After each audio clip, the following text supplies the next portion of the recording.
l'appel, s'il vous plaît, Madame le greffier. Monsieur le connétable de Saint-Hélier. Présent. Madame le connétable de Saint-Laurent. Présente.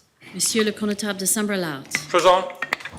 Monsieur le connétable de la Trinité. Présent. Monsieur le connétable de Saint-Pierre. Présent. Madame le connétable de Saint-Martin. Présente. Monsieur le connétable de Saint-Jean. Présent.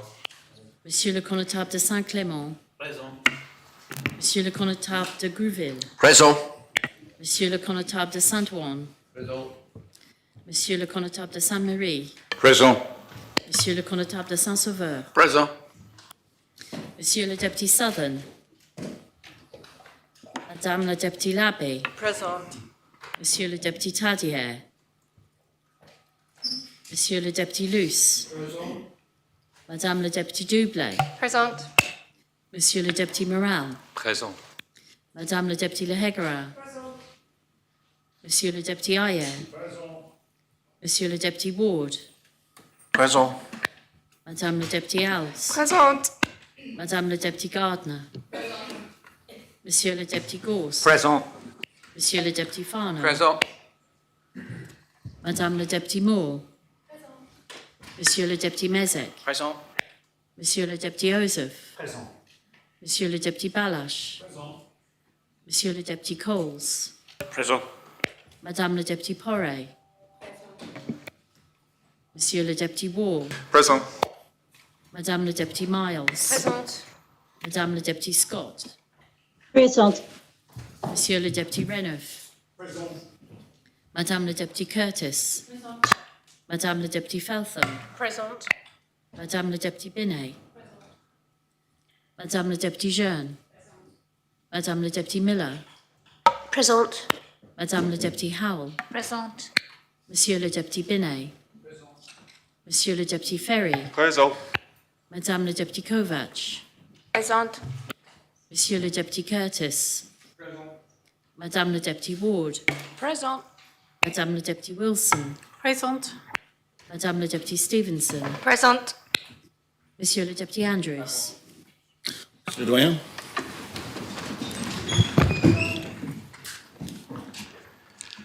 Notre aide soit au nom de Dieu qui a fait les cieux et la terre. Amen.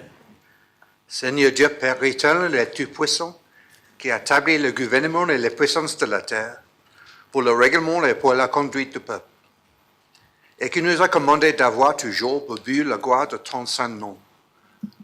Nous te prions qu'il te plaise de donner à cette assemblée le don de conseil et de prudence, d'unir les cœurs et les affections de tous ceux qui la composent, de la conduire tellement toi-même par ton Saint-Esprit, que toute leur délibération est accompagnée de ta bénédiction. Réussisse au bien-être et au soulagement du peuple, qu'il te plut de commettre à leurs soins. Car nous t'en prions au nom et par le mérite de ton Fils bien-aimé Jésus-Christ, notre Seigneur, qui nous a enseigné de t'invoquer en disant: Notre Père, qui es aux cieux, ton nom soit sanctifié, ton règne vienne, ta volonté soit faite sur la terre comme au ciel. Donne-nous aujourd'hui notre pain quotidien, et nous pardonne nos offenses, comme nous pardonnons à ceux qui nous ont offensés. Et ne nous envoie pas en tentation, mais délivre-nous du mal. Car à toi est le règne, la puissance et la gloire, au siècle des siècles. Amen.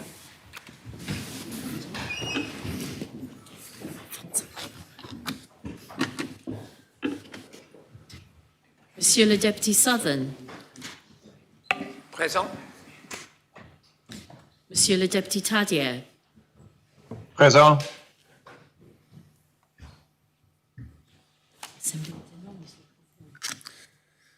Les États sont constitués. Sure members will join me in welcoming His Excellency, the Lieutenant Governor, to the only business before the Assembly today is under Part F of the Order Paper, appointments of ministers, committees and panels, and specifically the selection of ministers. In accordance with Standing Order 1172E, I ask the Chief Minister Designate to read out his declaration and propose the First Minister on his list. Chief Minister Designate. Thank you, sir. I'm pleased to nominate my chosen candidates for ministerial office, and they are as follows, sir. Health and Social Services, Deputy Tom Binney. Justice and Home Affairs, Deputy Mary Lahegara. Children and Education, Councillor St Peter. Housing and Communities, Deputy Sam Mezek. Social Security, Deputy Lindsay Feltham. International Development, Deputy Carolyn Labby. Infrastructure, Conatar St Jean. Environment, Deputy Steve Luce. Sustainable Economic Development, Deputy Kirsten Morell. Treasury and Resources, Deputy Elaine Miller. And last but not least, External Relations, Deputy Ian Gorst. Thank you. In which case, do you propose your first selection?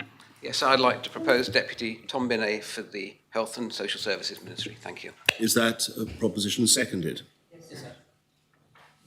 Are there any other nominations? If there are no other nominations, then in accordance with standing orders, I invite Deputy Binney to address the Assembly for 10 minutes, whereafter there will be a period of 20 minutes for questions available to him. Deputy. Sir, following the events of the past couple of weeks, I'm hoping that members will take an objective view of my proposal to be appointed Minister for Health, which would include continuation of the new hospital facilities project. Before commenting on the health part of the job, I'd like to explain a little bit about the logic involved in combining these two areas. As members will know, the first part of the political task of the hospital project was to ensure that the overall proposal made good sense and that the direction of travel was correct. The second involved details of the project being communicated as well as possible to as many people as possible. After that, it was our intention to take the emotion out of the debate. And whilst that was never going to be easy, sir, it has been achieved, I think, to an appropriate extent. So a good part of the political task has actually been undertaken. The next job from the hospital side of the equation is to ensure that the new facilities marry up as closely as possible to the future requirements of the service. It seems pretty obvious to me that one is a natural reflection of the other and should be dealt with as such. Moving now to the actual service, I don't have an intimate understanding of every part of it, so what will matter most is my approach to the political lead position. Whilst I have a basic grasp of some of the key issues that require attention, my primary focus would be to gain a full and complete understanding of the structure of the entire organisation. Next, familiarise myself with all of the key players and gain an understanding of the many points of interaction. Following, or indeed concurrent with that, gain an understanding of all of the key issues that need addressing.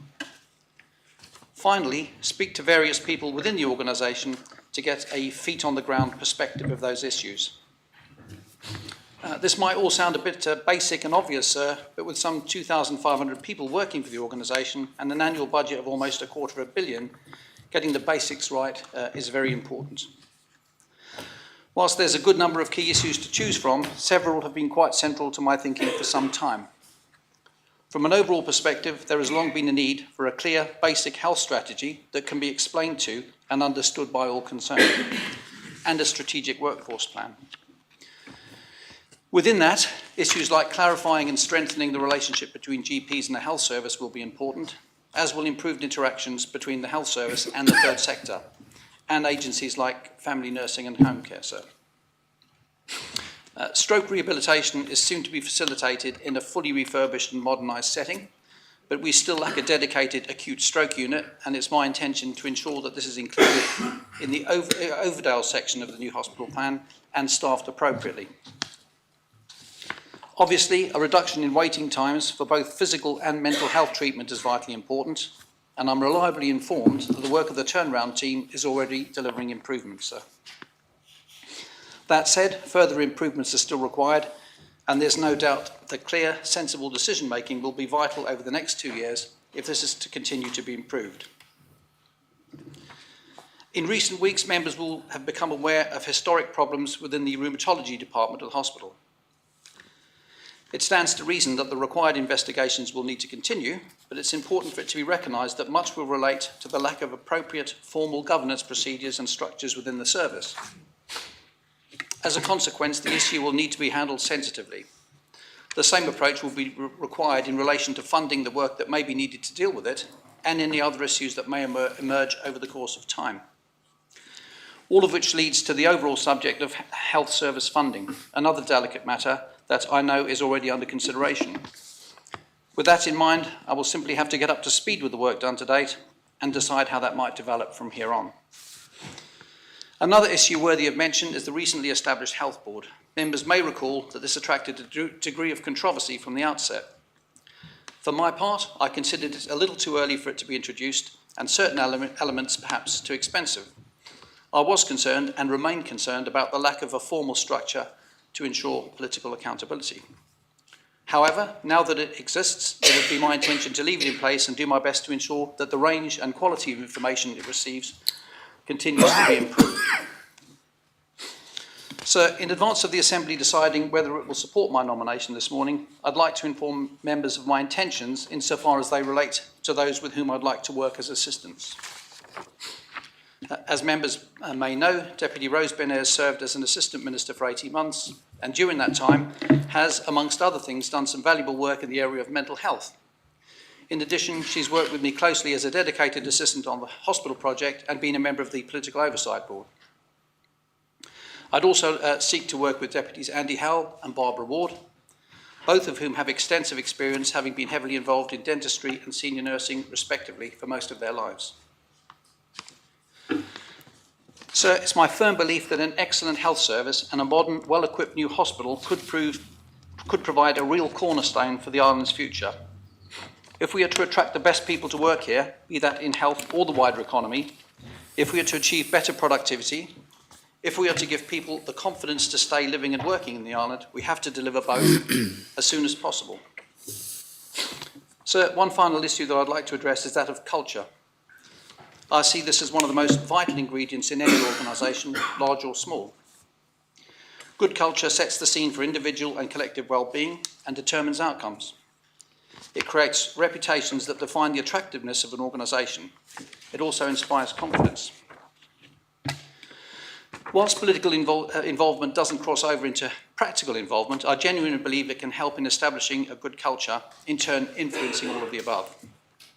So if I'm supported today and I'm able to remain in post for the rest of this political term, it's my stated aim to go as far as I possibly can to improve the health service, create a strong, happy culture and see a well-designed hospital under construction. So I hope members will see fit to support my nomination.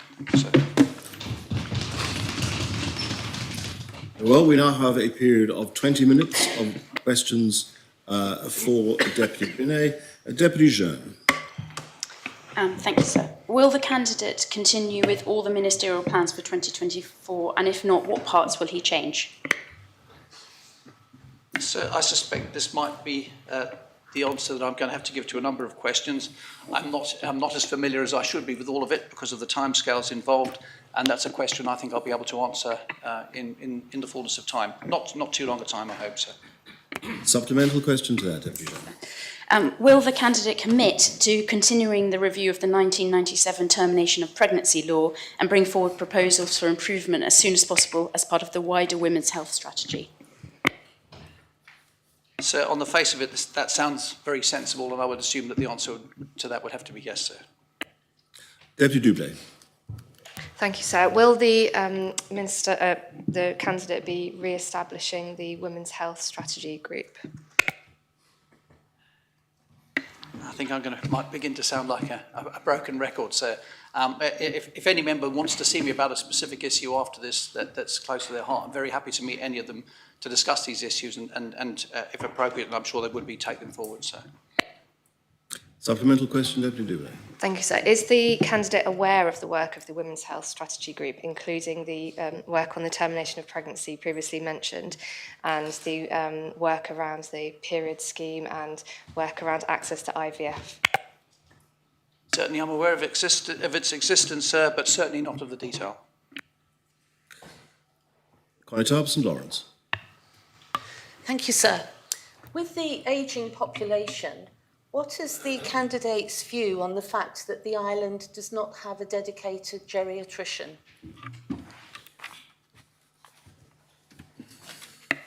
As it happens, sir, I had a conversation yesterday with one of the senior members of the health service, and this subject was brought up, and it was pointed out to me that it was quite woeful that we didn't, and I shall be looking into the possibility of making sure that that can take place, sir.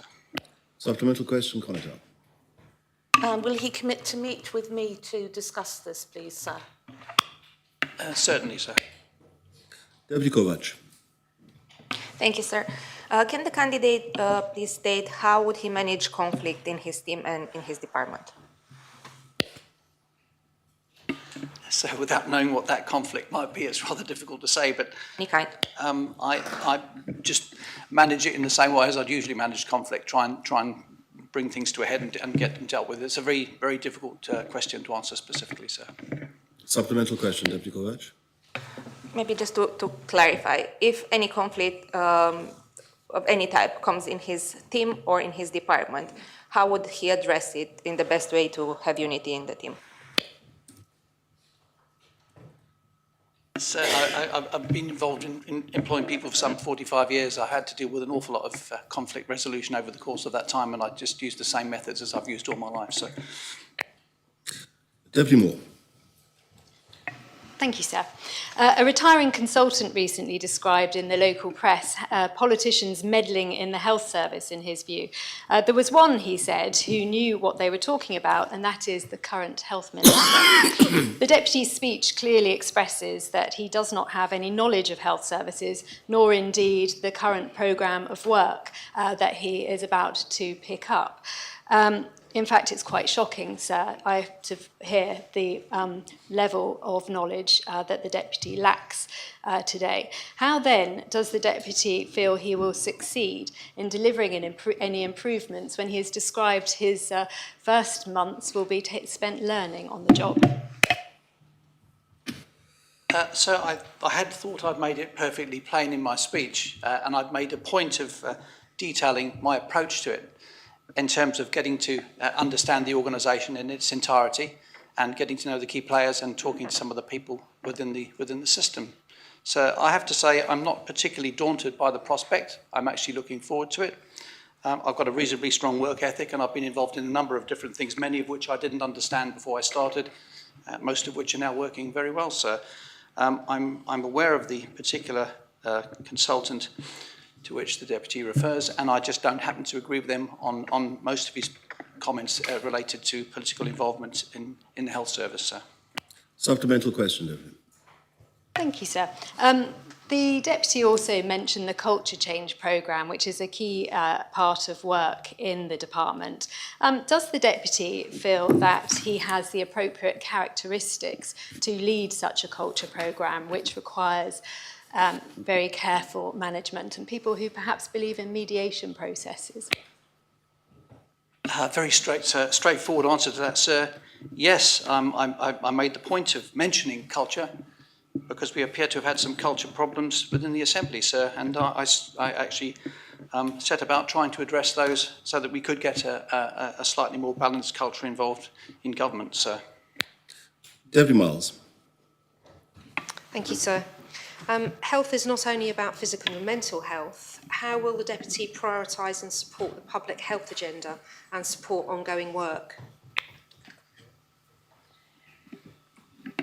Once again, far too early for me to answer that question in detail, sir, other than to say that I'll be looking at all areas as quickly as I can and moving as swiftly as I can on all fronts. Supplemental question, Deputy Miles. Yes, thank you, sir. Will the Deputy commit to support the substance use strategy in its entirety? I have to confess, like a number of other documents, I haven't read the substance abuse strategy. It's certainly something that I will look at and probably support, sir. I don't think there's anybody in here that can truly say that they've read every document that's passed in front of them over the last 18 months. It's all a little bit difficult, sir. I mean, if anybody was cross-questioned on day one of taking on a ministry, I think most of them would be sort of in the same situation as I am at the moment, sir. Deputy Tadier. Thanks, Sir. There appears to be an issue surrounding confidentiality, and I'll give an example. If one is waiting at the hospital in outpatients, but the same phenomenon can be seen at GP surgeries, you will hear your name or the names of patients being called out, the full names and surnames. Does the Minister think that's a potential breach of confidentiality, and will he seek to address that and take advice from the Data Protection and Information Commissioner? Sir, this may well need to be addressed, but I think there are so many more serious problems within the health service that I have to confess it probably wouldn't be the top of my priority list. Much as I accept it may be a problem, I think there are issues of greater importance that might need to be resolved first, sir. Supplementary question, Deputy Talion? Thanks. It may be small, but it seems that it could be something that's a low-hanging fruit. Given the fact that he seems to have 3 assistant ministers, does he think that he could delegate that small issue of confidentiality and client privacy to one of those? Yes, sir. We haven't got a full priority list at the moment, but I'll take that into account, certainly, sir. Deputy Sutherland. Thank you, sir. Thank you, sir. Will the Minister continue to progress the health access scheme, thereby ensuring affordable access to primary health care on the island? That sounds like a yes, I think, to me, sir. That seems sensible. Supplemental question, Deputy Sutherland? Would the potential Minister outline how he would see expanding this scheme in particular?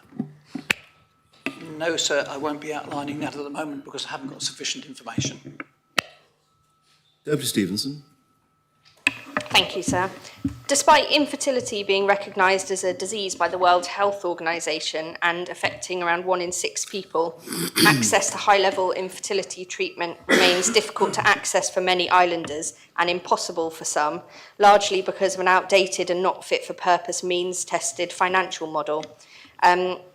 As Health Minister, what does the candidate propose to do to increase access to assisted reproduction treatments and reduce the financial barriers to accessing treatment? I notice everybody's lined up some very specific questions for me this morning. I've already corresponded with the Deputy on this issue last night and agreed to meet her as soon as I can to discuss this in more detail, sir.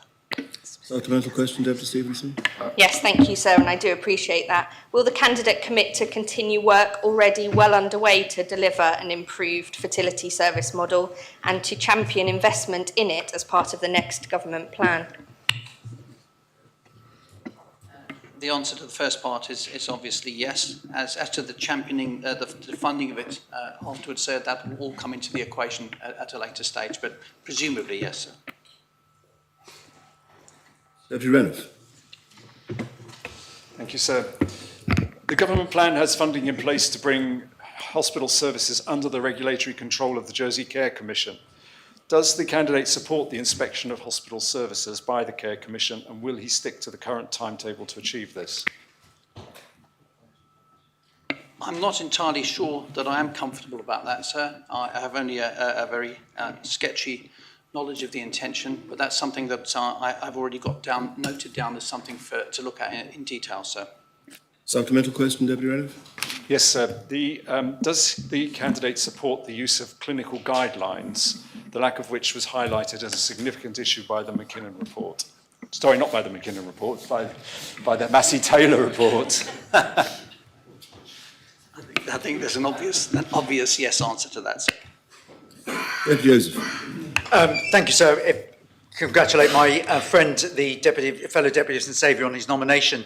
I'm not clear, but maybe he'd put it for the avoidance of doubt, that he indicated the Chief Minister designate is giving responsibility for the transferring from the hospital, the building project, to the actual Health Minister. And also whether or not he's going to be taking up the role as Deputy Chief Minister. Could he confirm whether or not that is the case? And given all of that and what he's said in his answers so far, the huge workload in underlying a number of the questions that have been asked, what focus is he going to give to the engagement of the board that has been, it seems to be key to the development of and maintenance of health service standards going forward. So I did make mention of the board in my speech. These are very early days, sir. We have a board in place, and it strikes me as it makes good sense to try and make good use of it. I've not attended one of the board meetings as yet. I certainly intend to, if I can, as soon as I can. I did mention in the speech that what my aim would be was to try and improve the quality of the information that comes through to the board, so that we can make best use of them, sir. Supplemental question, Deputy? I don't think the candidate answered the question about whether or not he's been asked to be Deputy Chief Minister, and the issue of the transfer of responsibilities for the building of the hospital from the infrastructure candidate to the infrastructure department, and how, as he's answered a number of questions, there's an awful lot to read, an awful lot to learn, not much time left. How is this the case that he's going to do that? Is he going to accept the building responsibility, Deputy Chief Minister, and how is he going to cope with all of that, what is a massive workload? Apologies, sir. I thought the two parts of the initial parts of the question were more a statement. I think it's fairly well known that I've been asked to be Deputy Chief Minister. And I said in my speech, I outlined the fact that the hospital would be coming within the health service brief, and I outlined some of the reasons why I thought that was sensible, because one has to be a reflection of the other, and it's a fairly straightforward process, sir. Deputy Ferry. Thank you, sir. And I'm glad that the candidate mentioned the rheumatology report in his opening speech. Given his interview on Channel Television the other evening, he mentioned that the report has been issued and we must now get on with it. Would the candidate care to elaborate on what his plans are to deal with the release of the rheumatology report, sir? I don't have any plans at the moment about the release of the report, but I have discussed this with, I know we're not supposed to, the Chief Officer of the Health Service yesterday. So it's one of the things that will be top of the agenda for further discussion if the Assembly choose to appoint me this morning, sir. Supplemental question? Supplemental, sir. So the outfall of this report and the number of people that have been adversely affected will result in compensation claims to the states, running into sums of money that could build half a new hospital. Does the candidate accept that a compensation scheme is probably the right way forward, sir?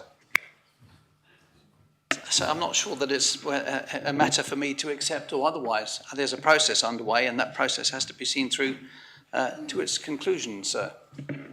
Deputy Gardner.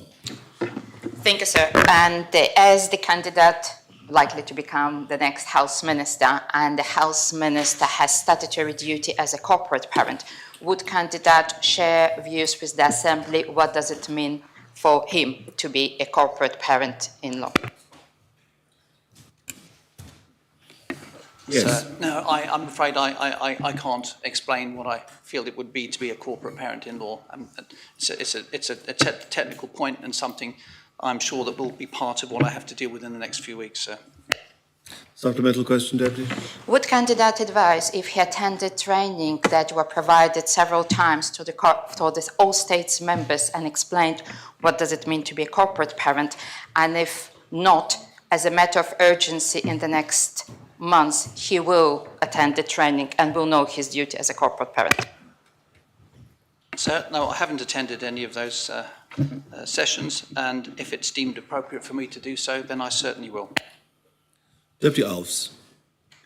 Thank you, sir. Does the candidate believe that the current mental health provision and offering on the island is adequate? Thank you, sir.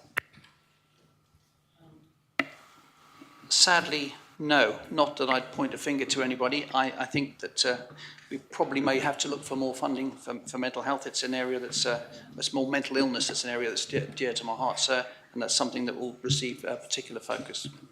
Supplemental question, Deputy Alves. Thank you, sir. The candidate mentioned finding some extra funding. So what other steps will he take to ensure that the mental health service is adequately resourced? Well, my understanding is that this funding sits at the heart of the problem, in that we haven't really got enough people to do the job properly, sir. So that's going to be my first port of call. Deputy Rob Ward. Thank you, sir. May I ask the candidate, recently, sir, there was the launch of the cancer strategy, which includes work with some incredible third sector organisations on this island. Will the candidate for minister support that strategy and those organisations in providing so much support for so many people on the island? Thank you, sir. So I'm certain that I will, yes. Supplemental question, Deputy. Furthermore, sir, will the as Health Minister, will the Minister would he look into a screening programme for more men's health issues such as prostate cancer, which is being developed more and more in the UK? And would he perhaps take the opportunity to be part of what is a really interesting piece of research that's going on, can't find a word, sir, at the moment in the UK? Thank you, sir. That sounds very, very, very sensible, sir. It's very difficult. I can be asked 100 questions about will I support 101 different things, and the answer has to be in principle, yes, but everything has to be taken in context in accordance with the amount of money that we've got available, sir. Colin Tarperson-Brillard. Thank you, sir.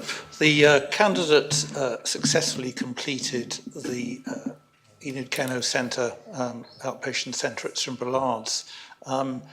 The whole hospital projects have been blighted with being disrupted during the election period. How does he propose to ensure that the existing development, the acute development at Overdale, actually gets completed after the election process, which will come in 2 years' time? Thank you. Well, as I said towards the end of my speech, sir, it's my intention to make sure that the acute unit is not just contracted at the end of the session, but the construction is actually underway. And I would say it would be extremely unwise for any assembly to cancel a contract once it's under construction. So I would hope that that would be sufficient to ensure that the acute unit gets completed. Supplemental question, Greta? Yes, so given that elections throw up all sorts of different events, will he put mechanisms in place to ensure that we do have continuity in the completion of that particular element of the hospital? So I've got some experience with construction contracts, and I would say that basically a standard contract ought to be sufficient to stop anybody wanting to meddle with it and stop a construction mid-flow. So I think just a good standard basic construction contract should do the job, sir. There is only 15 seconds to go, so I don't propose to call another question, which inevitably would take us over the time. Very well. So may I just point out that there is a auditory noise, which some people have. There is some whine. It is extremely distressing to some people. I'm not. Well, all I can do is ask if that could be looked into. Refuge, is there someone that we can find out what's happening?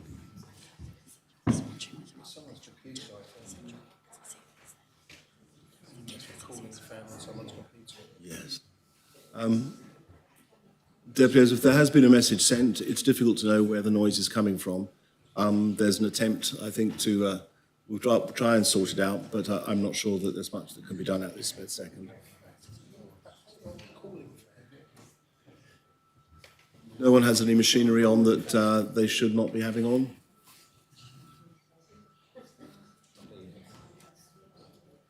Do you want to try and turn on and off various lights to see if that's good? It's unlikely to. In any event, we must continue. As there have been no other nomination, the speech and the period of questions have been completed. I can confirm that Deputy Tom Binet has been selected for appointment as the Minister for Health and Social Services. The next is the Minister for Justice and Home Affairs. Chief Minister Designate, would you like to make your nomination? Thank you, sir. I would like to nominate Deputy Mary Lahegara for the position of Justice and Home Affairs Minister. Thank you. Are there any other nominations? Is that seconded, I should say?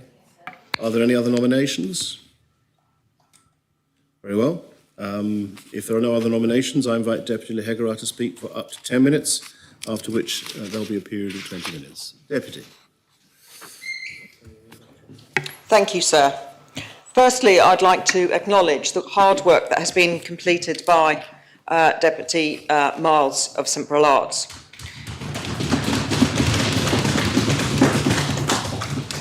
It is without doubt, as I said to the media this morning, two significantly good candidates. The role of Minister for Justice and Home Affairs is significant, and such is the nature and importance of the diverse responsibilities falling under the portfolio. It is only possible to cover some of those areas today. It does, of course, cover national security and law enforcement, immigration and borders, prison service and emergency services, alongside Jersey Field Squadron, registrar and vital functions supporting the administration of justice. I have a profound commitment to the responsibilities associated with the role and recognise the importance of tasks to be undertaken. My suitability for this position lies in a unique blend of experience, leadership qualities, ability to deliver practical results, and a detailed understanding of the broad remit of the role. It is helpful to touch upon my background and the aspirations for the role. In a 25-year policing career, significant experience has been developed that spans the work of departments across the Justice and Home Affairs portfolio. The experiences have not only provided me with a comprehensive understanding of operational matters, but also allowed me to contribute strategically to the overall safety and security of our community. In my early years as a police officer, I honed skills through hands-on experience on the front line, responding to incidents and emergencies, dealing with the victims and witnesses to crime, arresting suspects, conducting investigations, and preparation of material for use in court and the effective administration of justice. Whatever my role, ensuring public safety was a cornerstone of my operational responsibility. And this period ingrained in me a deep respect of the daily challenges faced by police officers, paramedics, fire crews, customs and immigration, our prison staff, and partner agencies. The recent Violence Against Women and Girls report highlights the extent of abuse conduct in society and the issues it presents resonate strongly with me. At the risk of self-promotion, I would suggest that there are none in this Assembly who have the depth and breadth of first-hand understanding and experience of the issues that have been raised. As a detective, I was a trained specialist in dealing with vulnerable victims of violent crimes. I was a multi-agency practitioner in child protection and sexual offending against women and girls. I'm totally committed to utilising the report as a catalyst for an action and to lead on driving the advancements as necessary. Historically, the police, of course, was very male-dominated. But in the words of Sinatra, I did it my way. And it's okay, I'm not going to sing. Supported by excellent staff, I advanced through the ranks in a highly competitive fields. I became the first female to reach the senior rank of inspector in the State of Jersey Police's history. I'm familiar with the administration of justice functions. As a trainer for 4 years, I taught law, policy, witness skills, and court process across the state's departments, including customs and immigration. I hold an LLB in law from the University of London, and as the Deputy for St Clement will know from his previous role, I was a regular fixture at the bailiffs panel, advancing recommendations in liquor licensing cases. In addition to 3 overseas secondments focused on social deprivation and homelessness, diversity and inclusion, I worked alongside a senior UK police commander. I was selected for and completed the Metropolitan Police Senior Leadership course. Completing Chief Inspector duties in 2009 to 2010 followed, where my responsibilities extended beyond day-to-day operations to encompass strategic leadership, setting longer-term objectives, sharing departmental goals, and budget management. This was assisted by my financial background in the tax department and work in an accountancy firm. I'm a member of the Association of Accounting Technicians. Broader public safety initiatives became integral in my role. I navigated the complexities of law enforcement administration, striving for forward-thinking and adaptive approaches. I held responsibility for over 100 operational staff delivering the uniformed policing response across the island. I qualified as a senior investigating officer and am highly experienced in the command of firearms operations. I'm accustomed to making decisions, most challenging, of course, where there is urgency, the stakes are high, or there is ambiguity. Assuming senior roles benefit from my nuanced understanding of tactical operations, whether it was leading specialist units, managing critical incidents, or implementing crime-fighting strategies. As a senior officer, multi-agency experience was across Home Affairs departments. Joint working with both fire and ambulance services presents business as usual, operationally in emergency scenarios. For pre-planned tactical operations, also less well known is strategic planning. As a CBRN commander, I worked with the senior fire service staff and separately with ambulance staff as a qualified major incident medical manager. I was also the police lead with partner emergency services in the previously proposed Esplanade Tunnel project, and we all know what happened to that. In summary, throughout my career, I've superheaded collaboration efforts and other essential departments, working seamlessly with fire services, ambulance personnel, customs and immigration, and prison system across levels as practitioner to senior command. I recognise the interdependence of our roles to ensure the safety and well-being of our community. This collaboration spirit enhanced our collective ability to respond to emergencies, manage crisis, and address criminality. In my political career, I've been fortunate to work with committed colleagues across the political spectrum with valuable support from officers of the state's GREF to get tangible results. As the chair of the Health and Social Security Scrutiny Panel, with Deputy Alves and former Deputies Pamplin and Poynting, within days of being elected, we launched a mental health review. This significant cross-disciplinary review with police, prison, mental health, youth services and public witnesses delivered a significant number of actionable recommendations to improve service delivery.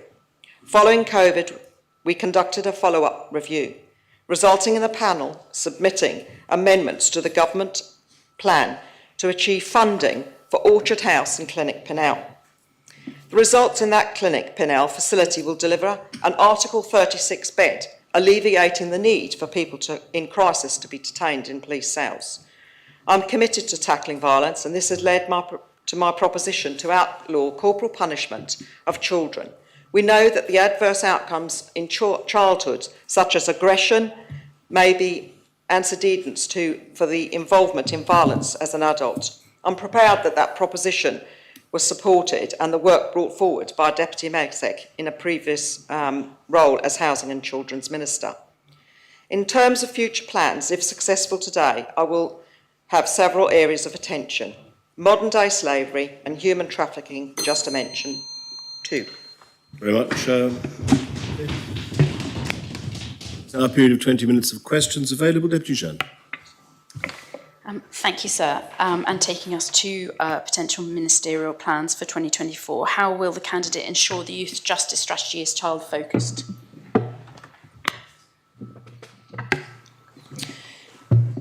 As somebody that brought a proposition in relation to the smacking of children, from my perspective, those plans that involve children and those areas of business, I will be fully supportive of.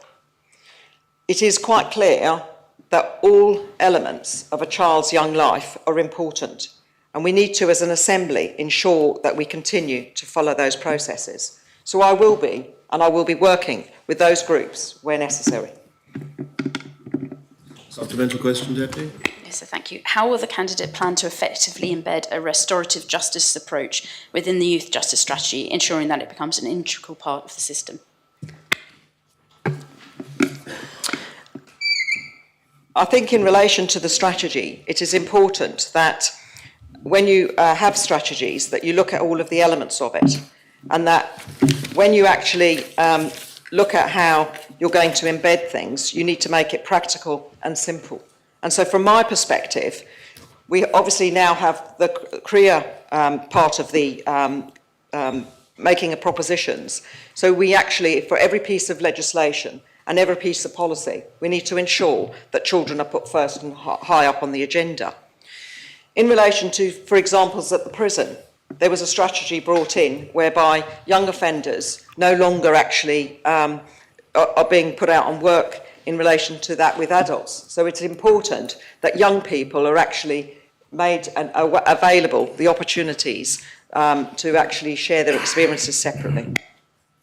Deputy Doublé.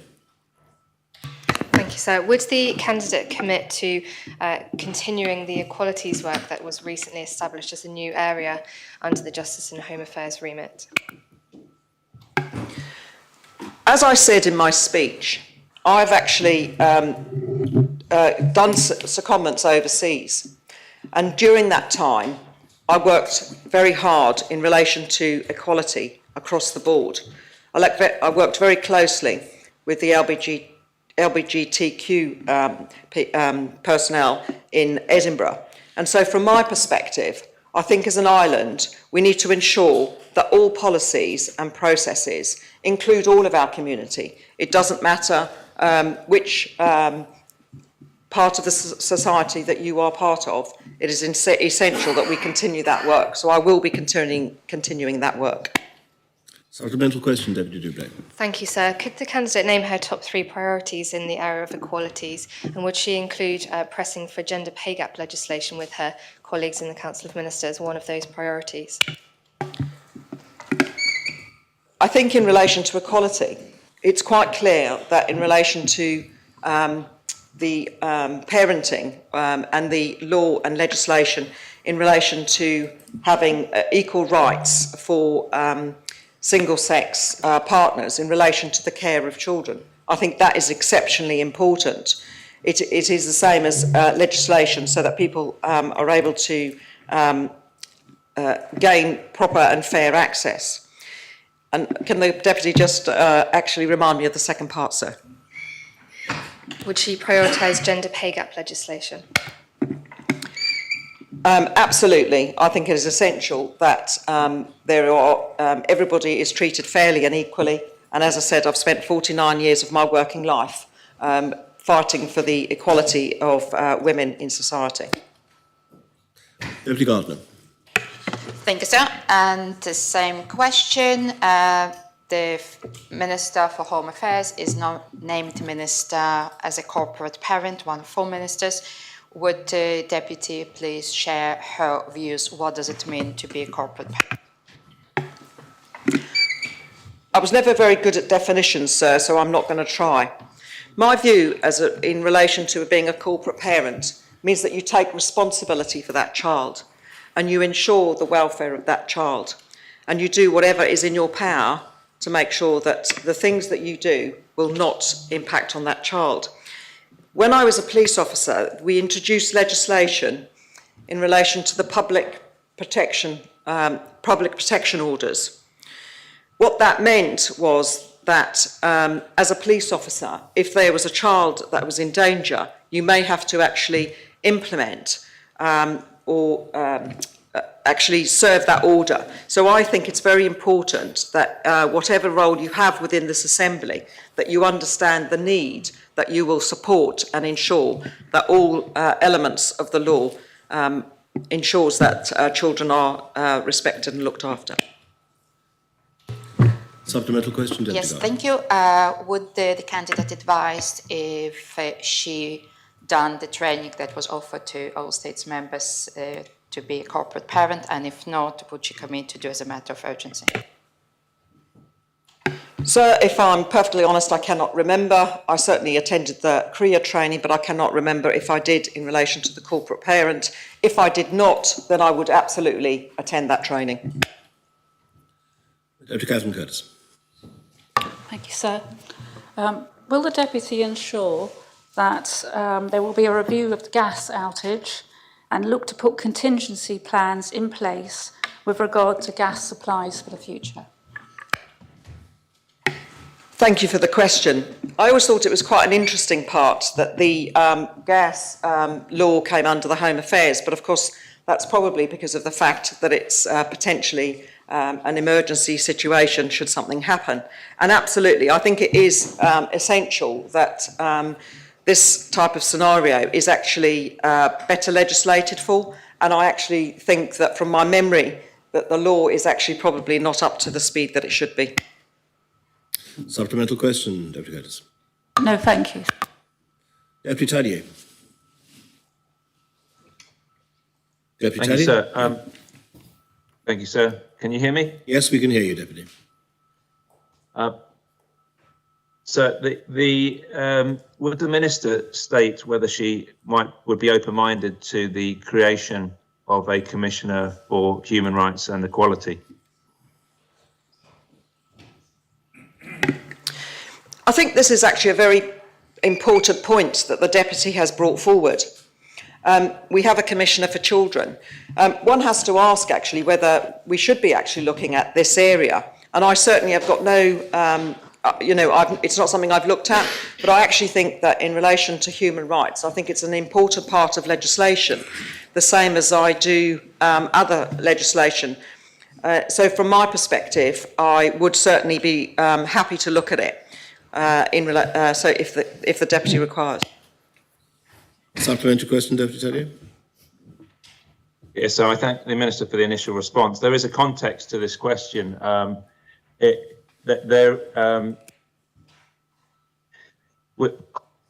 We often find that we treat symptoms politically and socially. So the rights of children and the violence against women piece of work are fundamentally important and areas that I've certainly supported, but they fall under a wider framework of human rights. And we know that Jersey has its own human rights law that mirrors the EU legislation, or rather the European legislation. Will the Minister give thought, collectively working with other departments, as to how we might ensure that all human rights are actually strengthened in Jersey in their application? Having studied EU law, I'm fully aligned with some of the factors that the Deputy mentioned. I think it is important that human rights are looked at, and from the perspective of when we did the review of work permits, I had concerns that whether people's human rights were actually being impinged in relation to some of our policies in relation to that. So I am very keen to look at this. Before we carry on, I will be suggesting at the end of this question period that we adjourn for a short while to see if we can deal with the background noise, which apparently we can't do whilst the chamber's full of people. So just to say, members, that will be coming, but not immediately. Connie Tubbs, St Lawrence. Thank you, sir. The Deputy mentioned her experience with firearms in her speech. Will she tell the Assembly her views on the current firearms law, which is more than 20 years old? I'm going to be a very busy person, sir, because, like the Deputy, I do believe that the firearms law needs to be looked at. But what I also will say is, I think we deliver new legislation on a fairly regular basis, depending what the legislation happens to be. But I do think that we need to have a programme whereby we actually look at the law and then revisit it. I think the thing is that we sit on pieces of legislation for very long periods of time. We renew the law and we don't always then follow up and ensure that the law that we've actually produced is actually fit for purpose. So I would be very happy to look at the firearms law.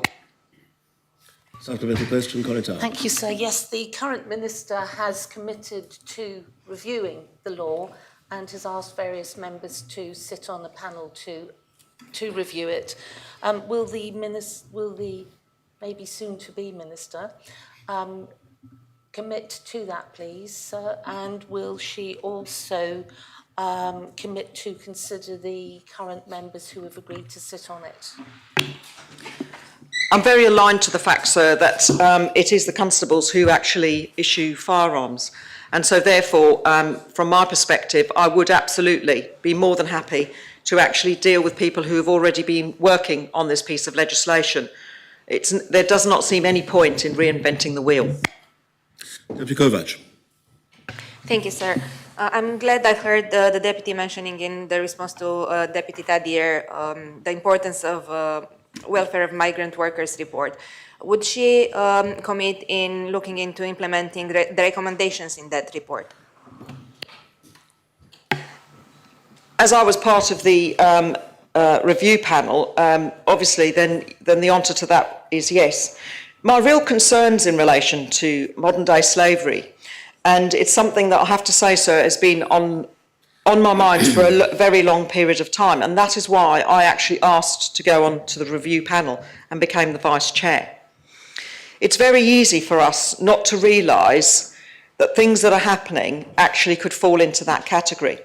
I was very fortunate with another deputy to be able to go to Nairobi, and Jersey was the only person at the table that had no legislation in relation to modern day slavery.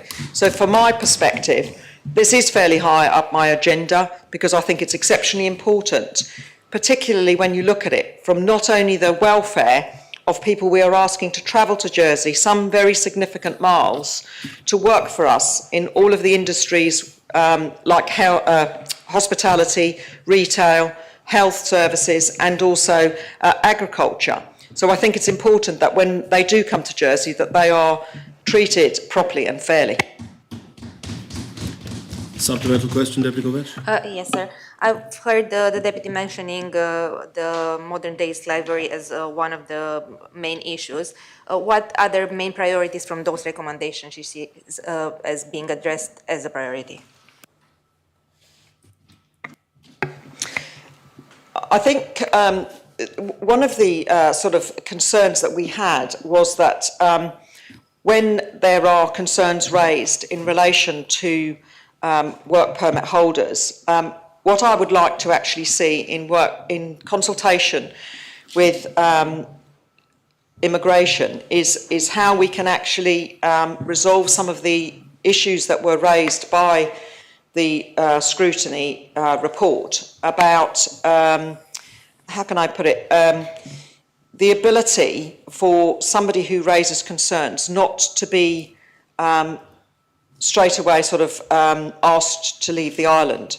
Now, it doesn't happen in all cases, but what I would also like to point out that within the Violence Against Women and Girls report, it did in there mention that where there are matters that have been raised, that accommodation should be considered. And even if that's for a short period of time, and thereafter, should there not be potentially an opportunity to this would obviously have to have some funding to be able to find secure accommodation, because there are circumstances, I feel, where we should not necessarily be asking people to leave the island. Deputy Alves. Thank you, sir. There's been a couple of instances where the issue of possible racial profiling has been brought to my attention, and I've actually been through it myself with regards to security and customs officers at airports and the port. What would the Minister do, and I've raised this before in the Assembly, what would the Minister do to ensure that this is not happening and that staff are given the correct training and that this is followed through and monitored appropriately? Thank you, sir. I think what the concerns of the Deputy raises needs to be investigated from the point of view that we need to ensure that whatever we're doing, whether that be at our borders or within the police service, that we need to make sure that people are being treated equally and fairly, and that when we do stop people, it is for a justifiable reason based on potentially intelligence or factors. So I think that is important. I think it is can be quite difficult sometimes. So I do actually genuinely see the concern that's raised by the Deputy, sir. Supplemental question, Deputy Alves. Thank you, sir. I'm sure the Deputy can appreciate that it's often difficult for people to come forward and make complaints or provide feedback to the services. So what steps does the Deputy think she can take in order to encourage the public to have more confidence and to bring forward any feedback they may have in relation to this? It's obviously very different if it's the process is actually done by a police officer or a customs immigration officer, because obviously if it's a police officer, then there is the complaints and discipline procedure, and that is an effective piece of legislation which allows all members of the public to be able to make those complaints.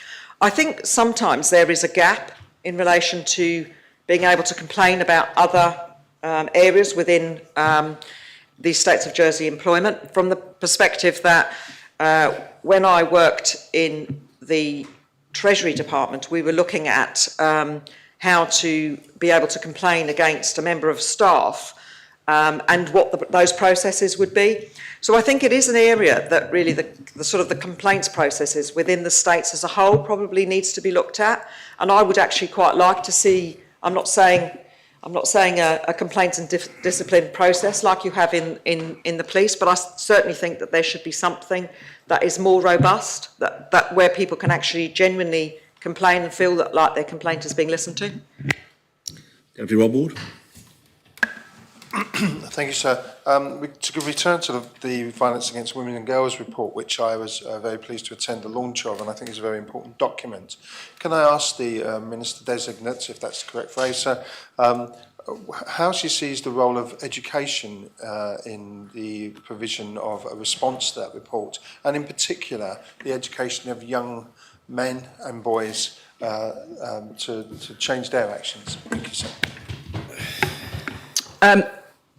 It's quite clear that on the committee of that report there are people from education from both different schools, all different schools. The point is that we need to start with gaining respect from one another. I think it's within schools, within the household, and that is why, as I said, in relation to the smacking of children, I found that fundamental, because if we start from the very young age, then we will have those things implemented. I also think that in relation to some of the extra activities that are brought in, and I can't actually think of what it is HS, the PHSC, that's the word. I think in relation to some of those areas, I think that's where you need to be providing input. It is unfortunate that we lost things like Prison Me No Way and also some of the other things going into schools, because we could actually be providing more scope to actually educate people as to what the legislation actually is? Afraid that brings time to an end.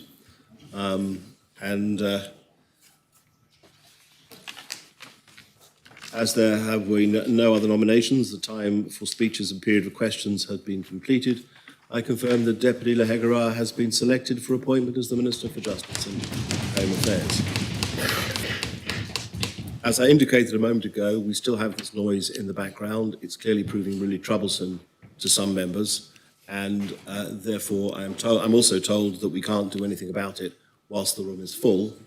So do members agree that we might adjourn for a couple of minutes to see if it can be sorted out before we return? Very well, the Assembly stands adjourned for, shall we call it 10 minutes at this point?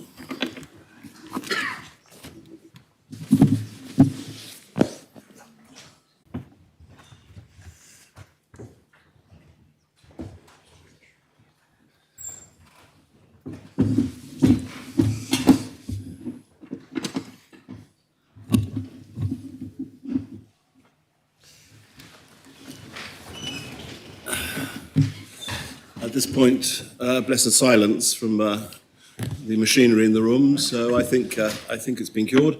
I apparently knocked something as I came past Chief Minister Designate, so hopefully it's not put the whole morning into disarray. Yes, the next position to be discussed is the Children and Education Minister. Do you make your nomination? Yes, sir. Thank you, sir. Fortunately, it was only water. I'm pleased to nominate for the position of Children and Education, Connaught Harbour St Peter. Thank you. Is that nomination seconded? Seconded, sir. Is there any other nomination? If there's no other nomination, then I call upon the Connaught Harbour St Peter to speak for up to 10 minutes, thereafter a period of questions in the usual way. Connaught Harbour. Thank you, sir. I'm seeking the role of Minister for Children and Education because I offer the opportunity to provide not just continuity, but an understanding of the improvements we need to make under this new government. It is critical that we now focus on the future and deliver for Islanders, and I believe I'm the candidate best placed to achieve this. The first major change will be to split the existing Children and Education Ministry into two new ministries. Deputy Rob Ward will become the Minister for Education and Lifelong Learning, and I will become the Minister for Children, which will also incorporate skills. This will require an order to be drafted under Article 29A of the States of Jersey Law 2005, and we anticipate that it should be possible for the order to be issued within 10 days of requesting it. The new structure will allow the individual ministers to give each area the coverage that it deserves, and is recognition of the importance of these two key areas to the future of our children. I have served as an Assistant Minister for Children and Education since July 2021. I was reappointed to this role in July 2022 under Deputy Gardner, and I thank her for her dedication and excellent work during the last 18 months. My key area of responsibility was for children's services. I believe my success in this role demonstrates that I can step up and deliver for Ireland at a ministerial level. The Minister for Children and Education must be somebody that the Chief Minister feels that they can work with, and somebody who can work across the Council of Ministers to drive progress and delivery quickly. I can offer continuity, and I will quickly re-establish forums such as the Corporate Parenting Board. However, I also believe we can do much more and guarantee young Irelanders have the best possible start in life. We have several key infrastructure projects that we need to get rolling as soon as possible, and much more to do around skills and foster care, because every child in Jersey is of the utmost importance. We've enjoyed a number of key successes across the past 18 months. An additional £6.5 million has been spent on our most vulnerable children to ensure they receive the best care and protection available while supporting their wider families. The Secure Children's Home Greenfields has been transformed. When I first accepted the post as Assistant Minister in 2021, I was shocked and appalled to see the deterioration of the administration, the staffing and the premises to an extent that it was no longer fit for purpose. We have now reversed that decline and received positive comments in the inspection reports. If a young person is required to stay at Greenfields for whatever reason, they experience a more homely environment, with numerous changes having been made to achieve this. I am also pleased to note that we're seeing fewer requests for secure care orders. If elected, my aim is to reduce this even further. And the question is, could we eventually reach the point where we have the services in place to phase out secure care orders? We are currently progressing plans for 2 new schools in St Helier to replace the ageing buildings that no longer meet the needs of children and teachers. 2 new care homes have been opened during the last year to remove the need for emergency accommodation, but they currently lack planning permission. If I'm elected as Minister, I will immediately begin work with the new Planning Minister to rectify the planning issues relating to the care homes. We must work together to improve, amend and produce the world-class buildings that our children and staff deserve, including our carers and teachers.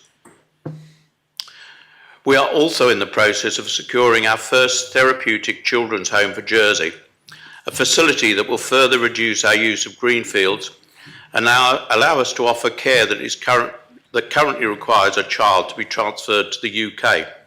This cannot be delayed. Further and higher education cannot be forgotten, and additional planning work will be needed to prioritise around the ageing Highlands College campus.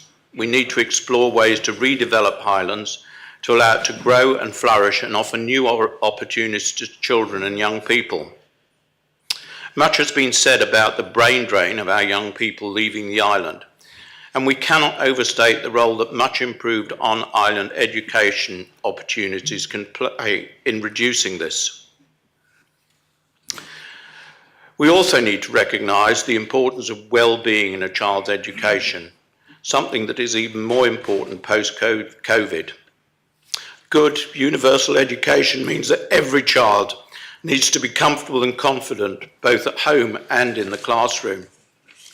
Ensuring children have access to a nourishing school meal is essential, and I will continue to work to roll out our pilot scheme to ultimately cover every school. As a Minister, I will work with SIPES to develop our understanding of why some children are missing from school for long periods. When they return, they need the appropriate support to rejoin their classes without embarrassment or hindrance. Children need to feel empowered and safe in order to learn. Those returning from absence who feel uncomfortable or uncertain may experience bullying, creating a new cycle of absence, with antisocial behaviour ultimately becoming a key factor. I will also work with the relevant agencies in Jersey to understand how we can most proactively recognise the signs of children experiencing or being exploited by or for criminal or drug-related offences, and take the steps needed to eradicate this risk. It is essential to extend the early years provision to allow parents to return to work should they wish. Research has shown that the extension of hours where earlier care is available is key. Part-time care will often not allow a parent to return to work, and so we need a closer working relationship between Government Jersey and the private early years sector to make sure these provisions guarantee new parents the support they need, whilst preventing local businesses from risking closure. When it comes to legislation, I will ensure that the Commencement Act of the Children's Law is introduced as soon as possible. This Act will safeguard and support the well-being of children and young people across Jersey, and is based on the principles founded in the United Nations Conventions on the Rights of Children.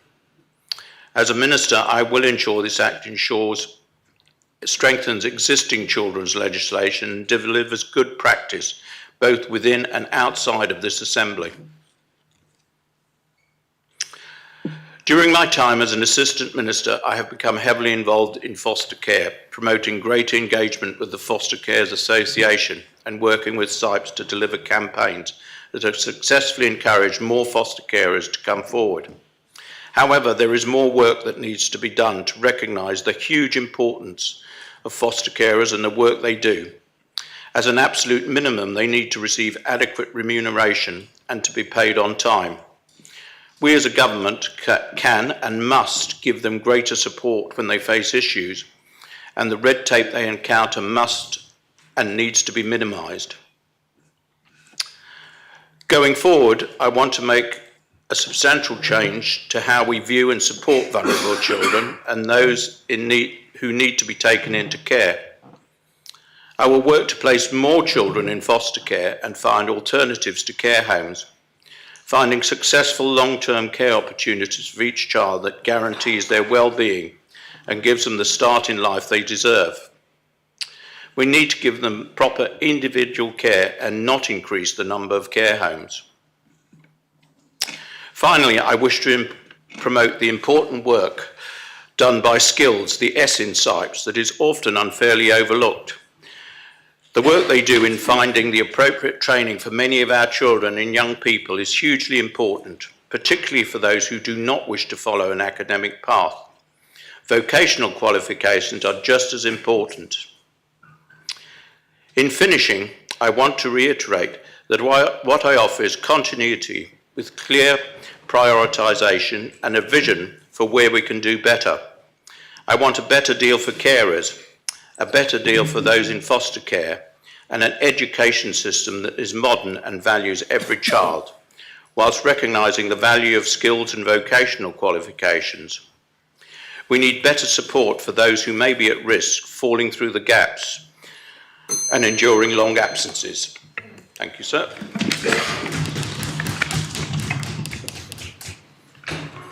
There's now a period of 20 minutes of questions. Deputy Ayer. Thank you, sir. My mic's not working. How important are foster carers to the candidates' plans to improve childcare? Thank you, sir. As I've just stated, foster carers are immensely important. I spent a day with a foster carer, and the commitment of these people to young people, some of whom have faced abuse, goes far beyond what a normal parent might have to do in some cases. I intend to work with the foster carers and, as I say, produce a dramatic change where I would like to actually see some of our care homes closing and for us to have more foster carers in place. And towards this, we've run a number of campaigns, and I'm pleased to say that in 2024, we'll be joined by 11 new foster carers. 3 have already been approved, 8 are still going through the training. But that is tremendous and will improve the lives of so many children. Thank you. Supplemental question, Deputy Ayer. Thank you, sir. Does the candidate believe that he'll be able to get the funds to support the enrolment of more foster carers? Thank you, sir. I will certainly be. We have some funds available, but I certainly will be looking for more funding in the next government plan. Deputy Renouf. Thank you, sir. What in the ministerial plan published by the Minister for Children and Education for 2024 would the candidate change? At present, I don't believe I'm going to make any substantial changes to those plans. We have a number of schools to develop. I will work with the new Education Minister, and at this point, whilst the plan can be improved, I do not see myself making any substantial changes at this point. Thank you. Supplemental question, Deputy? Yes, sir. If the candidate is going to continue with the entire ministerial plan, what will he add in? I think one of the main changes I've just covered, and certainly one thing that I will be adding in is the move away from opening further care homes. We will have a therapeutic care home, and I will continue with that plan. But my ultimate aim is to see the reduction in the number of care homes and the increase in foster caring, and that will be one of the main changes. Deputy Barbara Ward. Thank you, sir.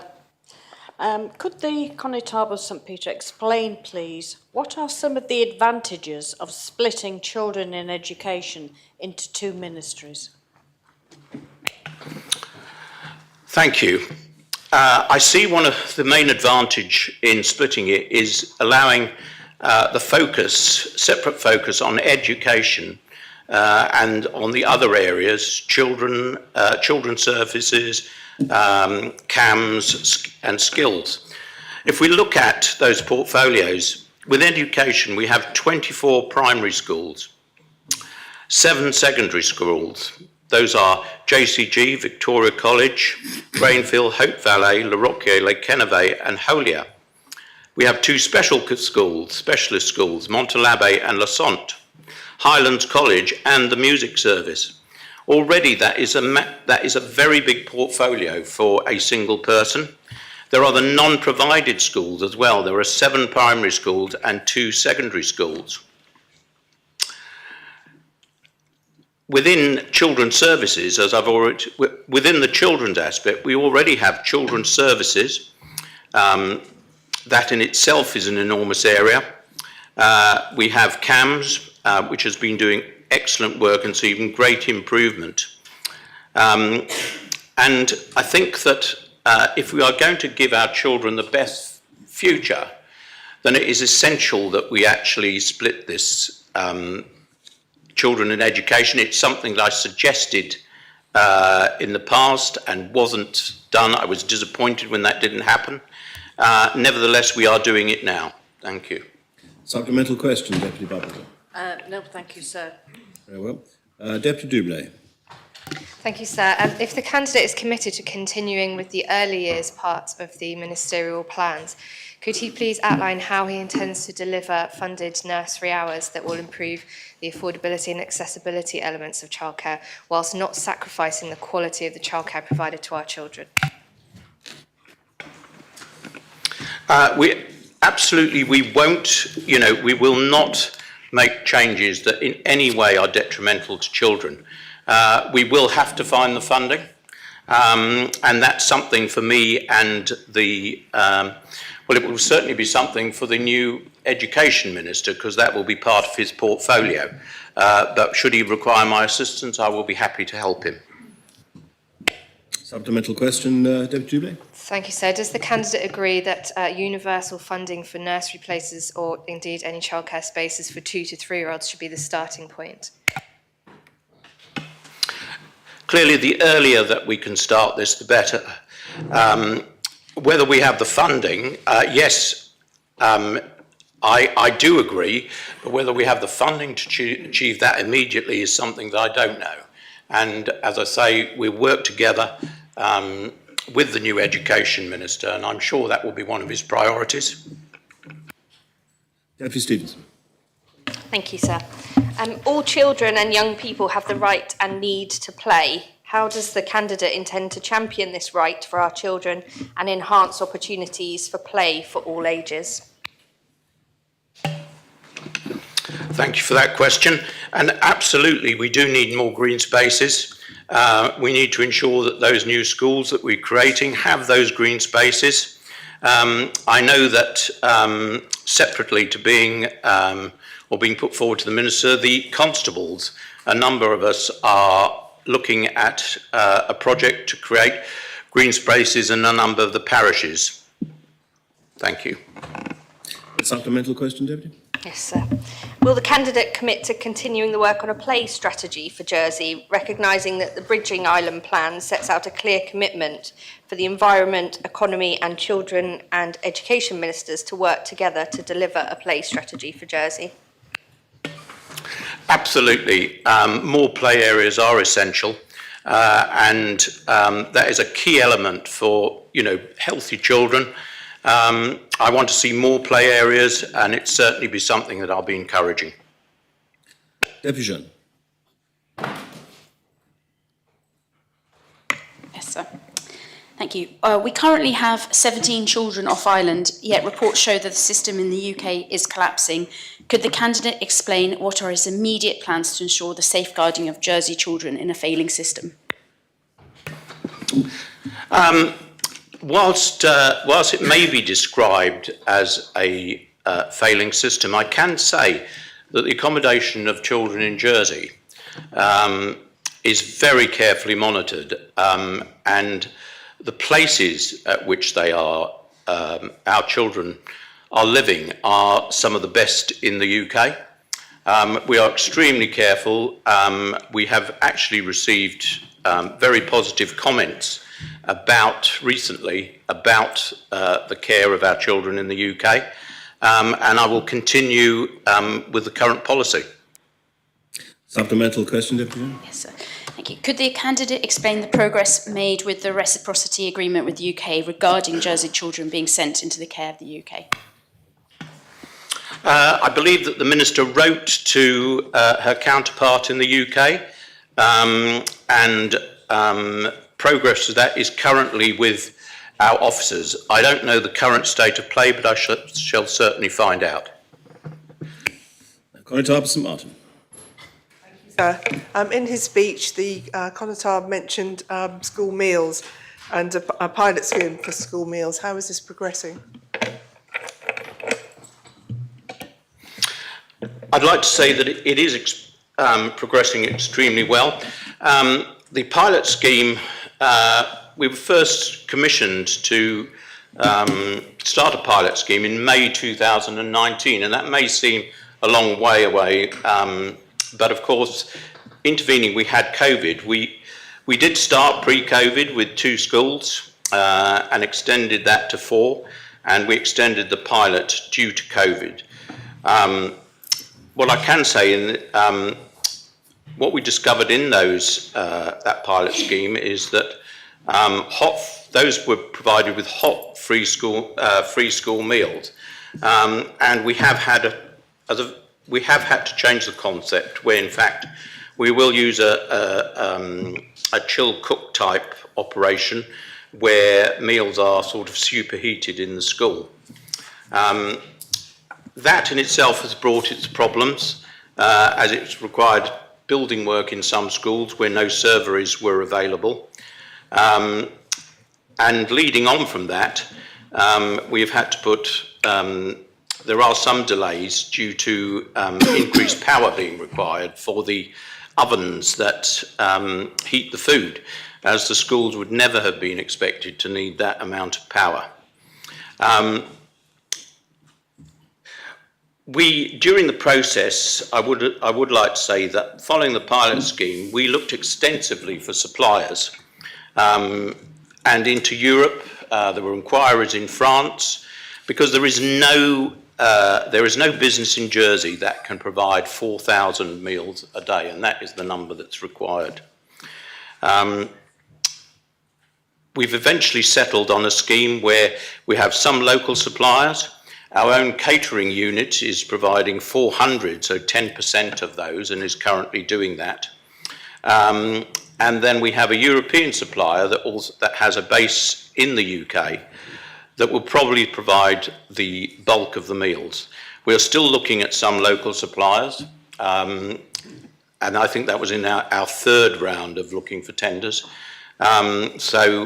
Where are we at the moment with schools? Well, we've got 10 schools online, which I think is fairly good, and we hope to have all the schools having free school meals by the end of the year. Thank you. Supplemental question, Conrad? Oh, no, thank you, sir. That was very comprehensive. Deputy Alex Curtis. Thank you, sir. The candidate highlighted that in the split of the portfolio, skills will exist with the Children's Minister and lifelong learning with the Education Minister, if I heard correctly.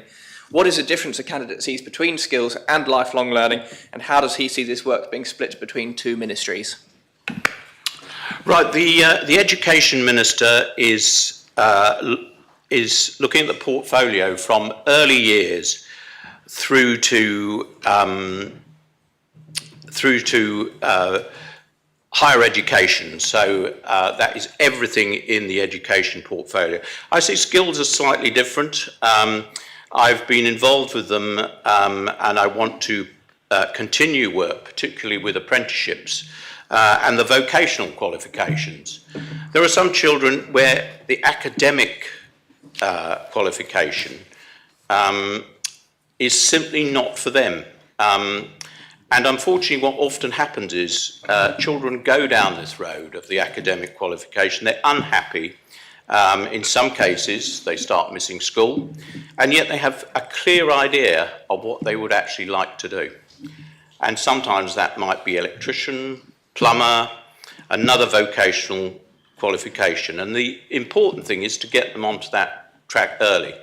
Give them the academic qualifications that they do need, for instance, to be a plumber or electrician, but also give them the opportunity to gain the skills so that they can leave education with a skill and a job. Thank you. Supplementary question, Deputy Cato? Yes, sir.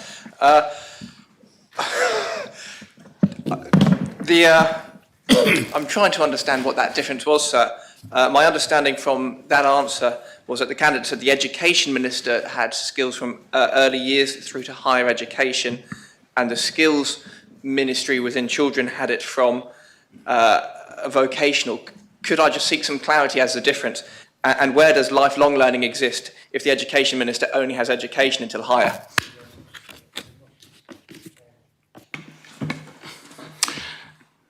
Well, that is the current split, and that is the vocational qualifications quite clearly can go on off, beyond 16 or 18. However, I do see skills and the placing of they do their work in placing children in various jobs. They particularly, I look at the apprentice scheme, and in fact, I do see the differentiation, and I think the Education Minister is quite happy with the split. Thank you.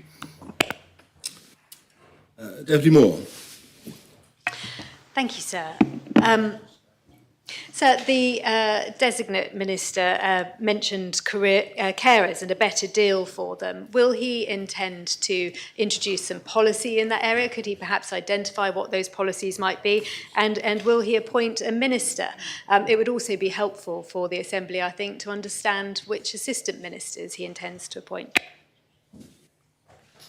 As yet, I've made no decision on assistant ministers, so I can't provide that information. I haven't asked anybody, and it's a matter for discussion in the next few days. Yes, we do need improved provisions for carers, and they've long, particularly foster carers, have long been neglected. Many of them have a job as well as being a foster carer, and I think one of the things that I wish to see is that people could actually be full-time foster carers with the appropriate benefit package as well. And I think that is a move away from what we do at the moment, but I think it would be a very positive move. The rest of the policy has yet to be developed. Supplemental question? Thank you, sir. Is the Deputy Constable aware of the UNCRC recommendations, and how does he intend to progress these? Yes, I am aware of the, I believe it's 42 recommendations. I need to do sort of further research on that. I'm aware of the recommendations. The first part of that will be our children's law, which will cover a number of those. But of course, it is always, whatever work we do with children, we should be aware of those UNCRC recommendations on the conventions of the right of children. And it's something that should be part of our culture. So I will be obviously giving the appropriate focus to that. Thank you. Deputy Gardner. Thank you, sir. And I'm grateful for designated minister that he will continue with my ministerial's plan in full. It feels really, really good and obviously would be improved. Also grateful that the enactment of the children law that are planned to the end of February will be carried forward. I would like to ask the candidate, would he, as a matter of urgency, will sign off terms and conditions review that was ready in January but was delayed to sign off because of the situation. We've seen the draft in December. We identified how the terms and conditions to teaching assistants can be improved, and does the candidate agree that it needs to be completed as soon as possible to allow teaching assistants to receive extra conditions? Absolutely. I can see no reason why we would delay that, and I will ask for that to be put before me as soon as possible. Teaching assistants are a key part of the structure of our schools, and they should they should receive those improved terms and conditions as soon as possible. Supplemental question, Deputy? Thank you. Thank you for the candidate to confirm, and I look forward, and I'm sure the teaching assistants would be grateful to receive extra funding. Question, would candidate commit to complete terms and conditions for teachers for 31st of March, regardless the delay of this situation that we are at, and for the teaching head teachers during the first half of the year to make sure that progress is made? Well, of course, that will be the remit of the new Minister for Education, but I will certainly encourage him to do that, and he will have my support if he requires it. Afraid there's only 7 seconds left, and therefore I will not call upon another question. As there were no other nominations and the speech and question time have expired, the Connétable St Peter has been selected for appointment as the Minister for Children and Education. The next proposition is Housing and Communities.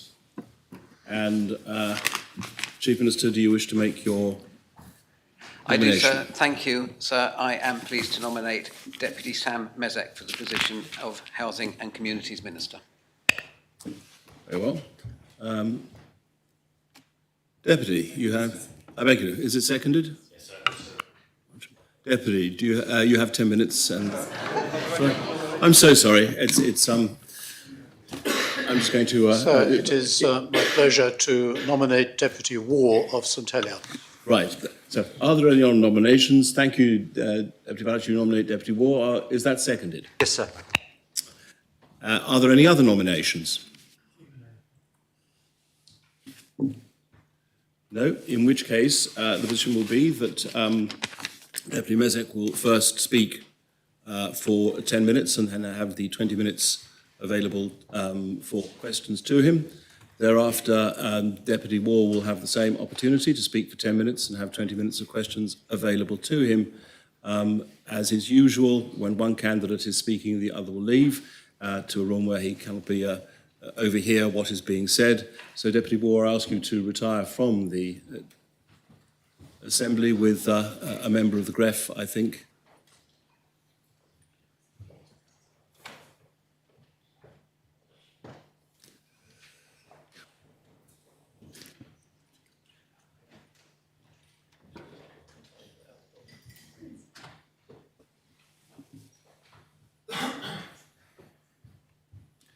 Wait just a moment for the Deputy to be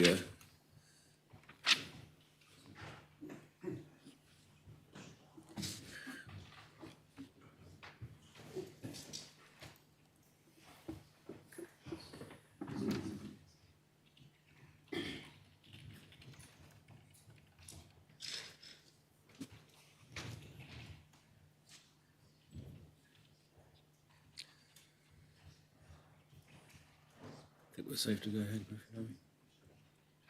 Safe to go ahead. Yes, I think that allows sufficient time. So 10 minutes, or up to 10 minutes, Deputy Messick. Thank you, sir. And can I start by acknowledging the work of Deputy Waugh in the last 18 months and say that I hope to have the opportunity to build on much of that.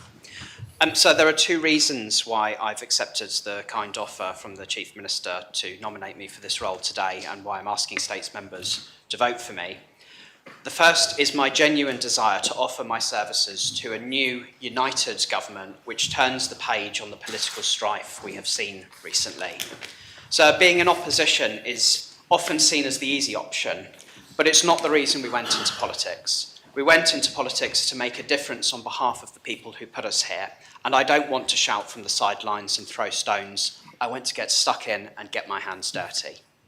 By doing so, I hope we can help bring the Assembly together and achieve the more inclusive and representative government that we're all hoping for.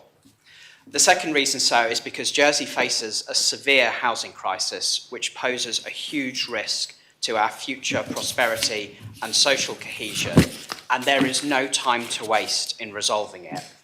It is vital that the new government can inspire confidence in islanders that we will make progress in this key area as a matter of urgency. And we must acknowledge that it is urgent. Successive reports from Statistics Jersey confirm that the cost of housing is the biggest contributor to causing poverty. Maybe that's something to do with the increased reliance on food banks. We also know that hundreds of locally qualified islanders are leaving Jersey every year in search of better lives elsewhere, with many of them citing the cost of housing as a key factor in their decision. And this is something that is even now touching the lives of the relatively affluent as they fear losing their children and grandchildren to emigration. And forgetting the human impact, sir, there is of course the economic impact too. The increased cost of housing puts pressure on businesses and employers to raise their salaries to levels that they'll struggle to afford or risk losing the staff they have invested in. So either way, we suffer socially and economically, and that is why it is a crisis. But I have experience leading an emergency effort on housing during a crisis, as I did during the pandemic, where I established the service which found and kept people in safe homes at a time when all sorts of restrictions were imposed on us. This was extremely successful and an example of how I am capable of stepping up to the plate and delivering in challenging circumstances. But as well as my experience, I believe that my decisive approach, my intrinsic understanding of this portfolio, and my communication skills mean I can hit the ground running and start steering things towards quicker progress right away. My three priorities will be to support more islanders into home ownership, to improve the experience of renters, and to reduce the plight of homelessness in our wealthy society. A large part of the solution to all of these will be to improve the supply of new homes. I'm very pleased to have shared positive words with the proposed new Ministers for Infrastructure and for the Environment, expressing their desire to work with me to address the blockages that have prevented new developments of family homes across the parishes from being able to get started. And I'm sure that's a frustration that many of the constables will recognise as well. I commit to working with them and supporting them, whether that's on the reforms to the planning system or getting improvements to our infrastructure to sustain those homes. They will have my active support every step of the way. Through our government-owned developers, we can do more to provide the right kind of homes for islanders. Andium is doing an extremely good job and are currently on site building 726 homes, but only 18 of these are three-bedroom homes. That's why we need to get those sites in the parishes moving forward as quickly as possible. So the States of Jersey Development Company needs to be steered in the right direction. Instead of spending huge amounts of money on failed applications to build unsuitable homes. In particular, I will tell them that they must respect our democratically elected planning committee. Members will know that I'm particularly keen to support schemes for first-time buyers. I desperately want the First Step scheme to benefit as many people as possible. I successfully got the funding to establish this scheme, and I will argue for more funding to expand it. But as well as supply, we need to make better use of what we've already got and improve the experience for people who rent their homes. For both renters and landlords, we desperately need a new residential tenancy law. The one we currently have is thin and provides very little for landlords and tenants to work from. There are all sorts of unjustifiable practices going on, which we are aware of through our constituency work and evidence from citizens' advice and the government's housing advice service, which I helped establish. Whether that's the exploitative rent increases or revenge evictions, it is clear that we need a law that will protect tenants from bad landlords by upholding the practices already exemplified by the good landlords. And I intend to get the work on a new residential tenancy law back on track after it was delayed by the outgoing government. So I think the consultation on it took too long, and by providing a lack of clarity on the political commitments for change, it provided an opportunity for some stakeholders to dig their heels in the sand, rather than forcing different sides to come together to help us identify where the right balances are. And so on that note of bringing different sides together, in advance of today, I reached out to the Jersey Landlords Association to commit to them that I would meet them as early as possible to get things moving on several issues that I know that they are concerned about. In particular, I want to work with them to get their input on effective measures to protect tenants from revenge evictions. Some landlords are nervous about this because they're worried it might mean losing autonomy and control over their properties and their ability to retain possession when a tenant breaks their tenancy contract.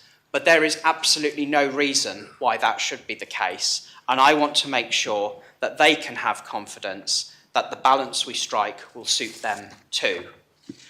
It's also vitally important that we respect the decision of the Assembly made last year when it voted in favour of establishing a proper rent tribunal, and I make it clear that this service will be as much for landlords as it is for tenants.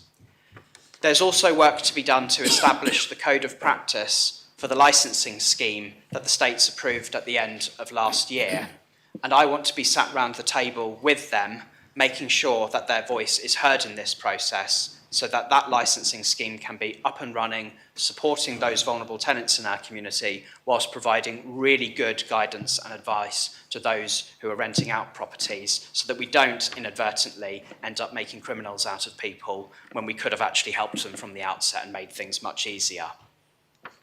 So there's lots of other little bits that I want to make quick progress on. For example, we need to improve the deposit protection scheme. I've raised numerous issues with how this scheme works in the last year, which have not been resolved yet. And it just causes unnecessary stress for people who are just trying to live their lives and acquire a new home. There are some quick wins that we can achieve there, and I know where to find them. So on homelessness, I'm absolutely committed to implementing all of the recommendations of the homelessness strategy. One in particular was to enshrine the definition of homelessness in legislation. Until now, we haven't had clarity on that, so let me provide that clarity now by saying I support that and will do it.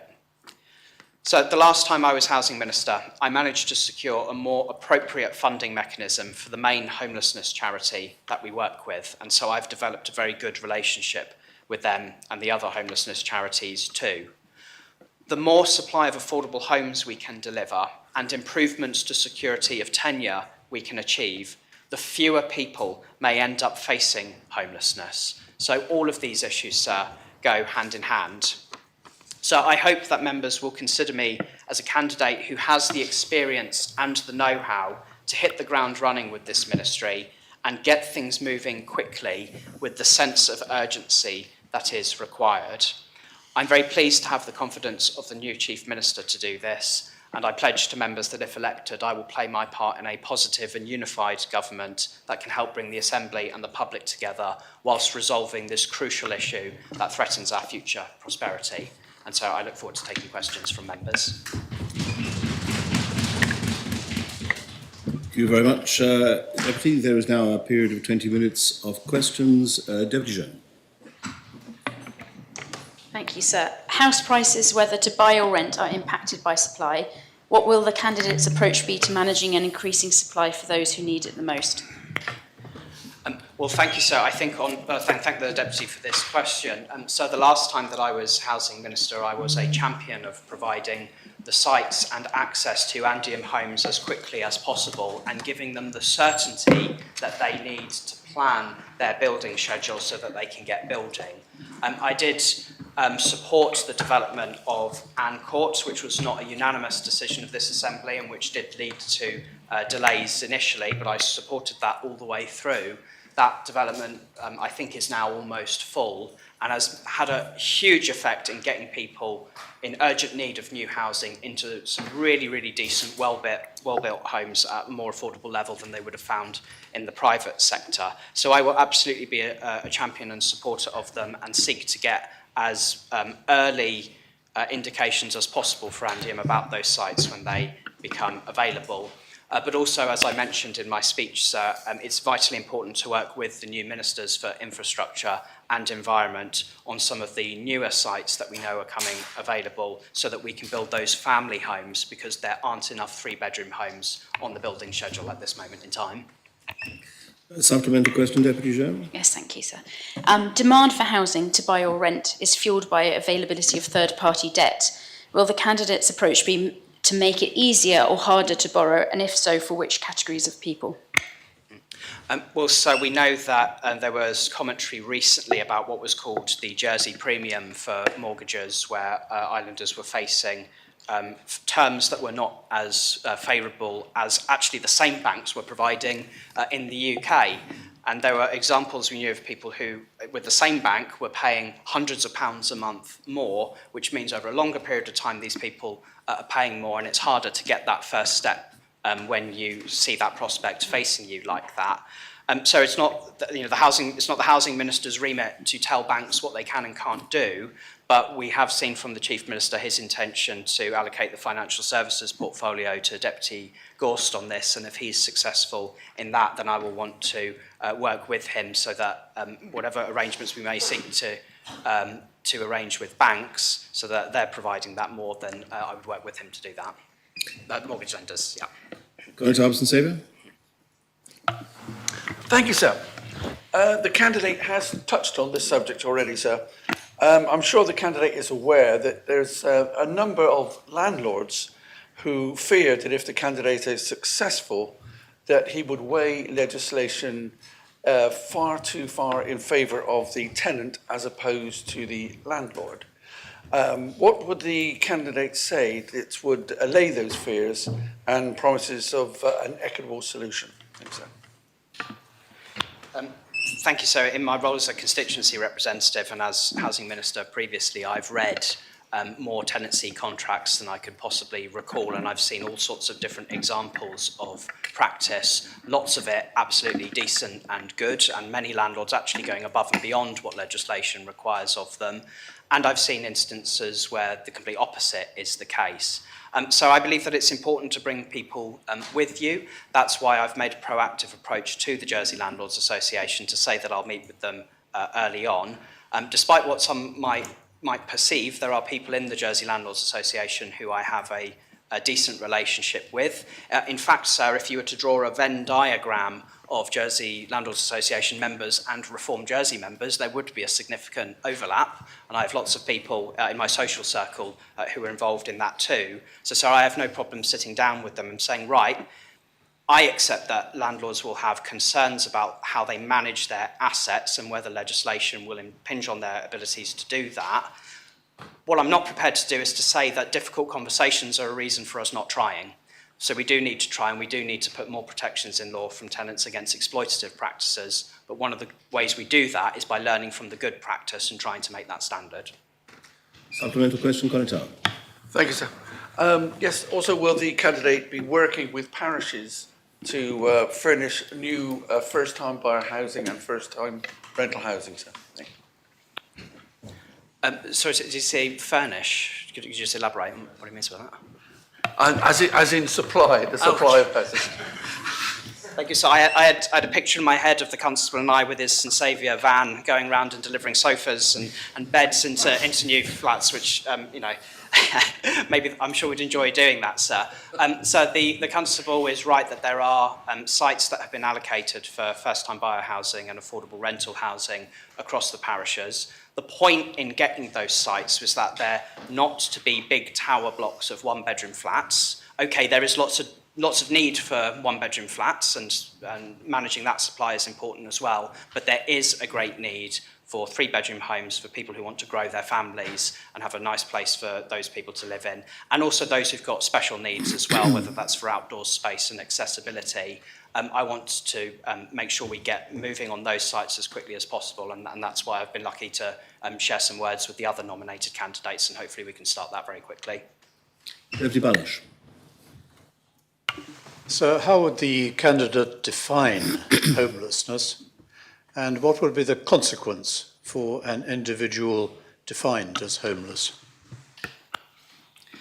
So there are many different forms of homelessness, and there has been an informal definition that's been provided by the government already. That can include anything from rough sleeping, which is the obvious one, but also the less obvious ones where people may actually technically have a roof above their head, but because of the circumstances they find themselves in, they have no security with that, and so can be classed as homelessness for the intents and purposes of providing support to them. So that might be somebody who's facing domestic violence and can't leave the home that they're currently in. That might be people who are sofa surfing. So there's a variety of different ways of defining it.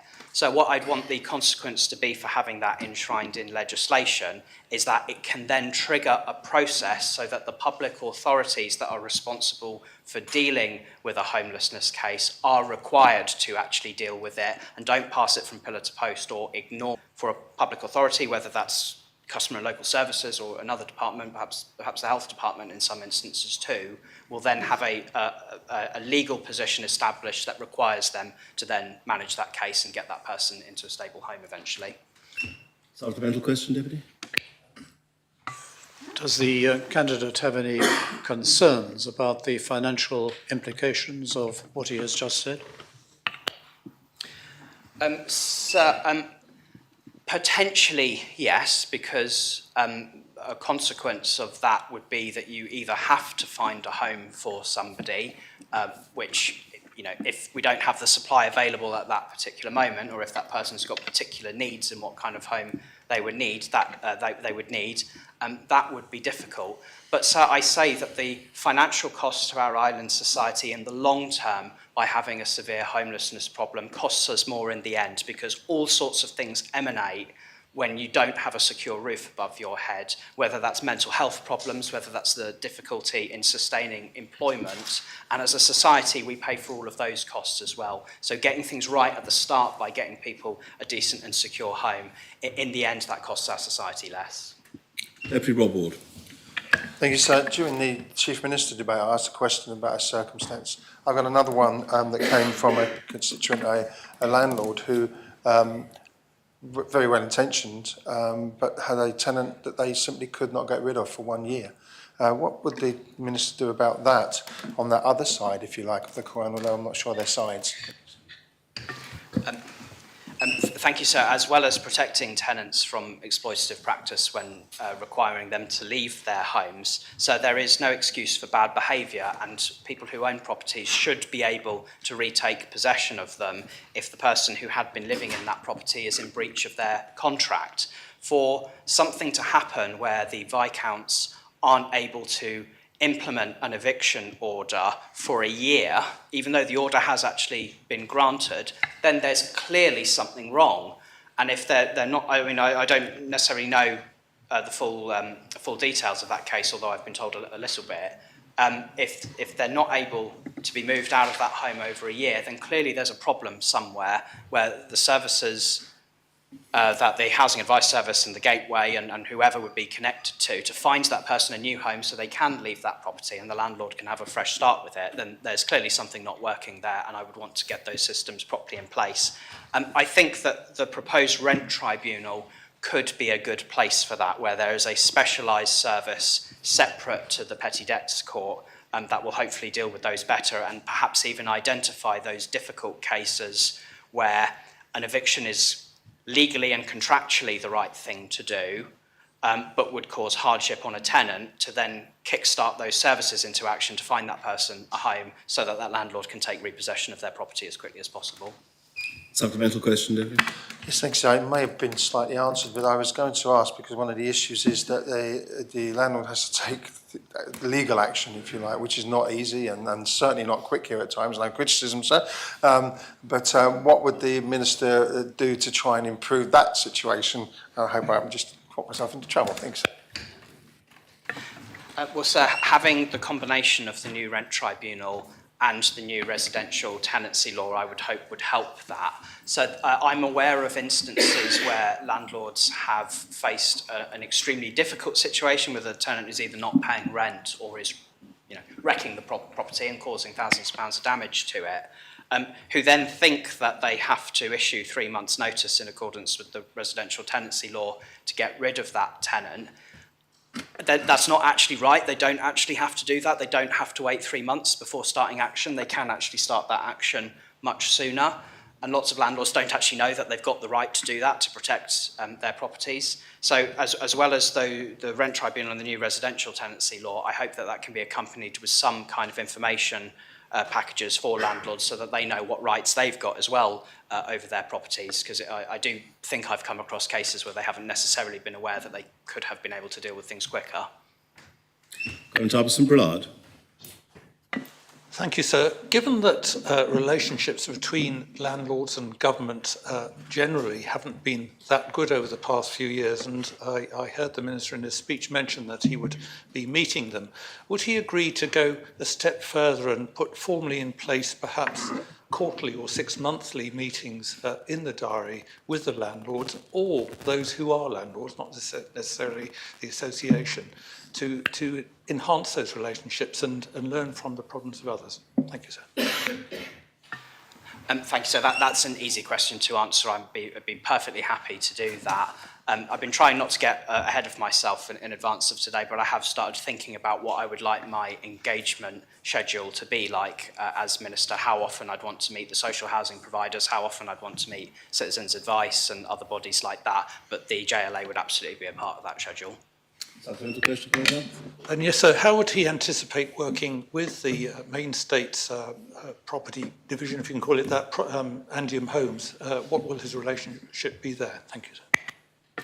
Thank you, sir. I mean, I do already have a close relationship with Andium, not just from being a constituency representative, but from my time as a minister previously. And I know some very, very good people there who I normally go straight to when I've got a particular constituency case that I need to deal with. I think that there are, certainly in my previous term, there were difficulties in the lines of accountability where the Treasury Minister as shareholder representative on some things had a greater say than the Housing Minister, who is actually responsible for setting policy for Andium. So I would want to have a think about how we could perhaps work more closely with the Treasury side of things, who have the shareholder function, to make sure that they're not getting mixed messages from ministers and that they're best placed to be able to finance the implementation of the policies that ultimately the Housing Minister would be setting. Deputy Alex Curtis. Thank you, sir. The candidate referenced the South Hill site. Could he clarify from his speech if it is his intention to work with the Treasury Minister and the SOJDC to see a different scheme proposed for the site, or if he has other plans, what are they? So I have to say that I have not enjoyed this episode with South Hill and how the development proposals have progressed there. And I think that when the planning committee rejected the most recent application, I think that actually ought to have been a wake-up call for them to say that there isn't that much support for that particular development. The size of the homes and the way that they're formatted around that site gives rise to serious concerns about the quality of life that the people will have in there. So I think that actually now is a moment to sit with them and say, right, okay, things have kind of changed recently in terms of our expectations about property sizes for one-bedroom homes, for example, and the amount of affordable housing we would expect a government-owned developer to be providing. So I think having that conversation as early on would certainly be a priority for me, and I think I've been consistent on that. Supplemental question. Yes, on that site with the existing plans, it has been suggested that the affordable homes on the site would be the ones facing into the quarry and would be single aspect. Does the candidate support providing affordable category homes on this site with those units being the ones with the least sunlight and daylight, or does he prefer not to discriminate on access to light? Thank you, sir. I'm a staunch supporter of the basic human right of access to life. I find it an illuminating thing more generally. What does it say about us, frankly, that we'd have a government-owned developer that would build a load of homes and the ones that are designated as affordable objectively be the worst ones in them without enough effort made to design them a bit nicer? I mean, for goodness sake, we can do better than that. Deputy Barbara Ward. Yeah, thank you, sir. Please may I ask the candidate how he would manage the Deputy's strong views and commitment to his party's manifesto and the commitment of not crossing their red lines. Is this contrary to the Council of Ministers, especially if it would be contrary to a Council of Ministers decision? Thank you, sir. Well, so let's be clear that it's the States Assembly that's the supreme decision-making body of the island, not the Council of Ministers. And I'm very pleased from the discussions that fellow candidates have had so far in trying to recognise that principle. So I would be a fool if I attempted to bring forward a policy to this Assembly that I didn't do the work on to convince people it was the right thing to do, and to convince stakeholders that they could have comfort that it was the right thing to do. I appreciate that I've probably got some explaining to do about the finer detail of some of the things that I would want to propose, but ultimately I want to bring states members with me on that, and they can, I hope so, expect a lot of engagement from me, and probably even pestering at times, so that I can try to explain what kind of policies we're pursuing and hear what concerns are and change them if I have to get things over the line, to get progress rather than get nothing. Supplemental question, Deputy. Yes, please, sir. The Deputy states he's a team player. Please can the Deputy provide the Assembly examples of this and how the Deputy will apply these skills if he was appointed as Minister? Thank you, sir. Well, for my almost 10 years in this Assembly, I have always been part of an organised and transparent team in the form of the political party that I helped found, and I'm very proud of the progress that we've made and the leadership that I've shown in being able to bring a wide, diverse range of people together to be a part of that team, and for us to be so cohesive and, frankly, getting on really well. I have served in the Council of Ministers previously, where I was very much a minority on many issues, and I hope that those who served around the table at that time with me can recall those days, that I was never unpleasant and wasn't a menace towards anyone else, and we did very often respectfully agree to disagree, and when it came to staunch manifesto positions, we just agreed to disagree, and I didn't stand up on the floor of the Assembly and surprise members with things that they weren't expecting or deliberately antagonise them. It is in my personal interest, quite frankly, electorally, that this new government succeeds. And I'm going to work as hard as I possibly can, if the Assembly chooses me, to make sure that that happens. Deputy Scott. Thank you, sir. What assurances could the Deputy give to landlords who have fears that they may not be able to reoccupy homes they intend to reoccupy, or that they intend to have family members occupy? Thank the Deputy for that question, sir. A landlord who owns a property that they rent out, which they intend to reoccupy themselves at one point, that might be as they're retiring or something like that. So in even some of the places in Europe with the toughest rental regulations, they do still normally have a clause in the law that gives landlords the right to have a tenant move out of a property so the owner can actually live in it. So I think it's fair that if a landlord knows well in advance that that's their plan, so they're coming up to retirement or something like that, then I think they should be encouraged to give as much notice as possible for the tenant, who themselves might have lived there a very long time and need time to be able to plan where they move next. So even the places, I think, with the toughest regulations on this, that is an allowance that's made for so that possession can be retaken. There are but 4 seconds to go, and therefore I won't call upon any other question. I will then ask Deputy Messick to leave the chamber and for Deputy Ward to be brought back.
Very well.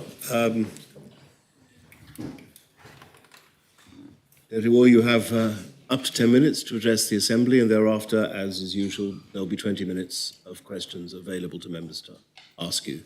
So if you'd like to speak, Deputy Ward. Thank you, sir.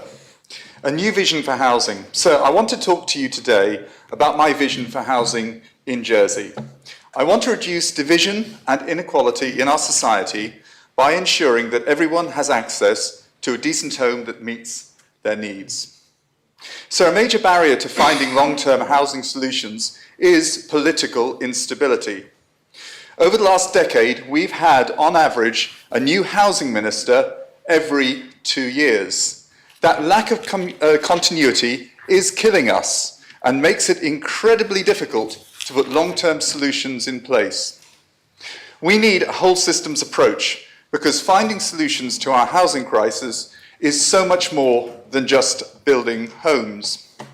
The good news is that for the first time in a decade, we have a strategic housing department in place. If there were a simple fix that can single-handedly counter the macroeconomic forces and layers of complexity that influence Jersey's housing market, we would have found it by now. The challenges are systemic in nature, and hence it calls for a systemic response.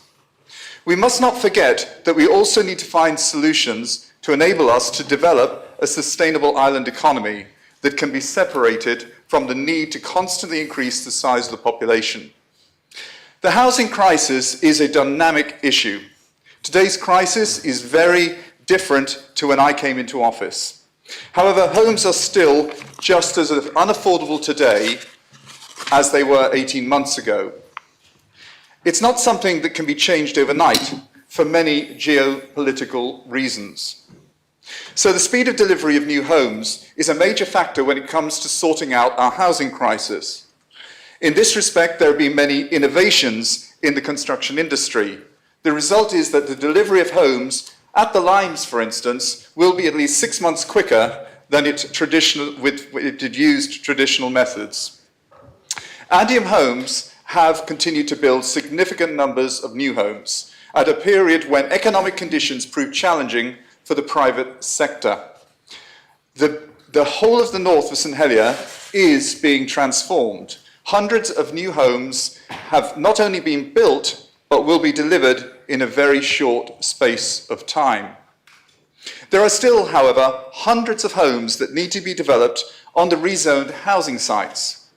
This is where a whole system approach has been required. A new liquid waste strategy was published by the Minister for Infrastructure in May 23, and funding put in place in the government plan. This is a significant piece of work and has enabled the Environment Minister to get on and issue supplementary planning advice on all rezoned sites. The turnaround of planning permissions has come in for heavy scrutiny. In response, an improvement plan for planning services was published in July 23. A number of recommendations were made in the McKinnon Review, which the Environment Minister agreed to implement. We also need to make sure we make better use of the homes we already have. That's why I've set up an empty home service. I've always said this is a moral issue for me. So many people in our island struggle to put a roof over their head, yet others can afford to leave their homes vacant. It's a complex issue, but we are making good progress. Finally, there's the Airbnb issue, the unacceptable loss of local housing stock to unregulated short-term holiday lets. We do, however, have to recognise that there is a tension here with the needs of our visitor economy. We must also recognise that the quality and security of our homes is the best it can be. To that end, this Assembly rightly passed the Public Health and Safety Rented Dwellings Licensing Jersey regulations. But we must be careful when we pass new laws that they don't inadvertently stifle the market and cause actors to leave. My new residential tenancy law is well underway. I've had a huge amount of feedback, which I will share with you in the coming weeks, and law drafting instructions are being updated as I speak. So we can't rush this law. It's a huge piece of legislation. Over the years, government after government has introduced piecemeal legislation. I want to deliver a significant fit-for-purpose law that will work for everyone for at least the next decade.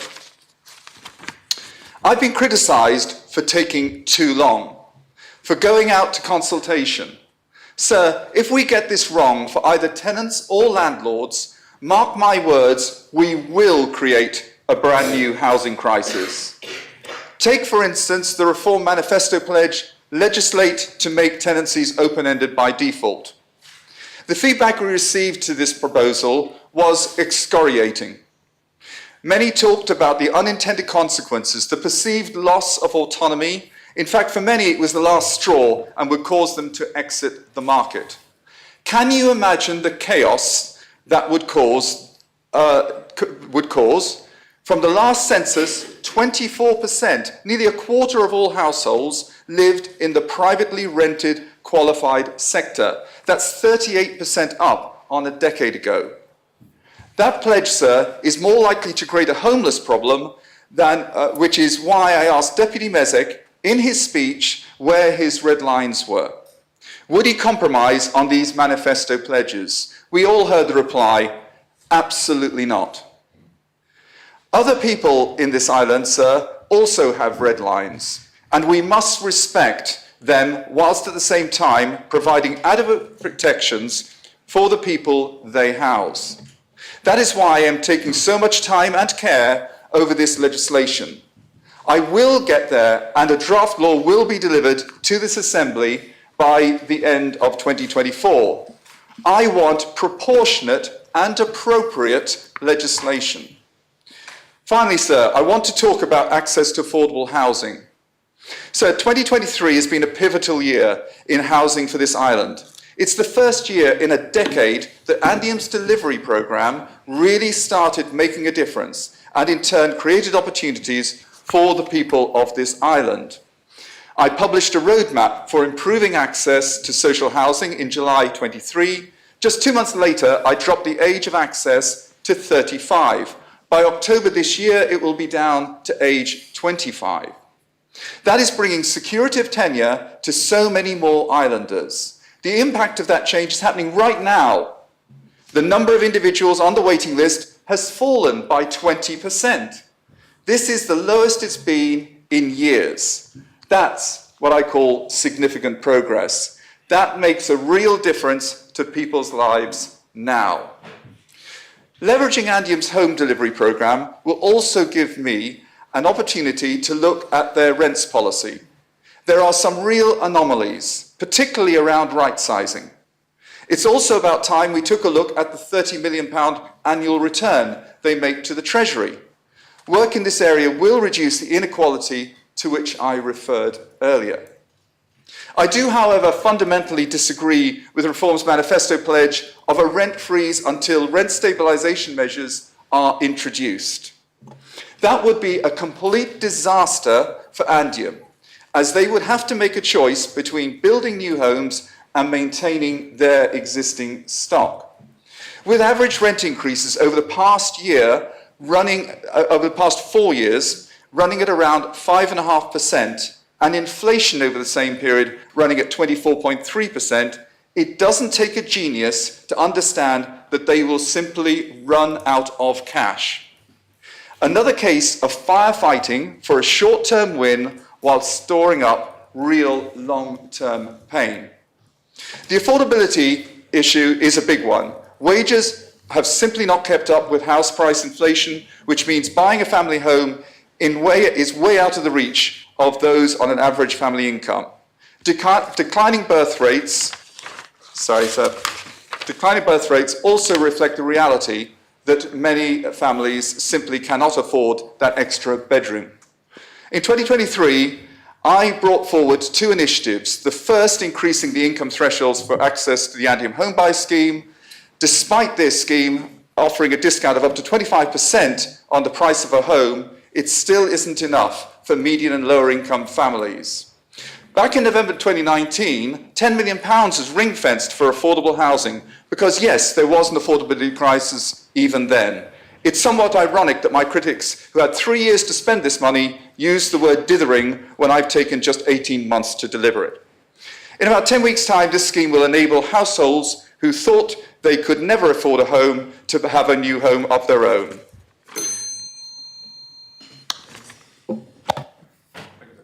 Much indeed. Do very well. There is now 20 minutes of questions available to Deputy Ward. Deputy Tadier. Thank you, sir. Sir, does the candidate believe that, as stated under the United Nations Human Rights Convention, that adequate housing is a human right? Yes, sir, I do believe that. So does he agree with the statement from the United Nations own website, which says too often violations of the right to housing occur with impunity, in part because at domestic level housing is rarely treated as a human right? And if so, what would he do to make sure that the right to adequate housing, not just in the long term, but actually for current tenants, is met more aptly? So I think that's a combination of things. That's about protections, and we're talking about the residential tenancy law. It's also about housing provision and making sure we build sufficient homes. I think it's also about the providing knowledge for people. So that's such as services we already provide and the housing advice service. I think the combination of those would give people comfort when it comes to looking for a new home. Deputy Rob Ward. Thank you, sir. So I have a very specific question at the end of this, but I have a couple of sentences to build up to it. So last night I received a message from a previous Minister for Education, who I stood against, actually, and we didn't really agree on a lot, who congratulated me on the possibility of becoming Minister and offered an open door to say I can help you wherever you want to be helped. And I'd like to thank Deputy Gardner for being so positive as well privately and offering exactly the same sort of cohesion, the sort of things to help bring this Assembly together. So can I ask the Minister, why has he not taken the same approach rather than bringing another divisive debate to this Assembly, which is not wanted by the wider public. They want to see us start to work together and get on. Thank you, sir.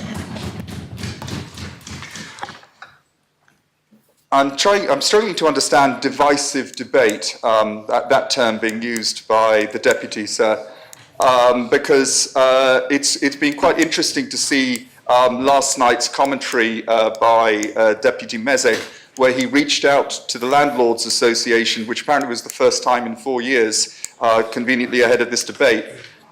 It is true, I'm afraid, as I was told by the chair. We won't have. Sorry. Please, okay. we'll have. Thank you. No comment. No comment Thank and you. no responses. Thank you very Thank you, sir. Sorry.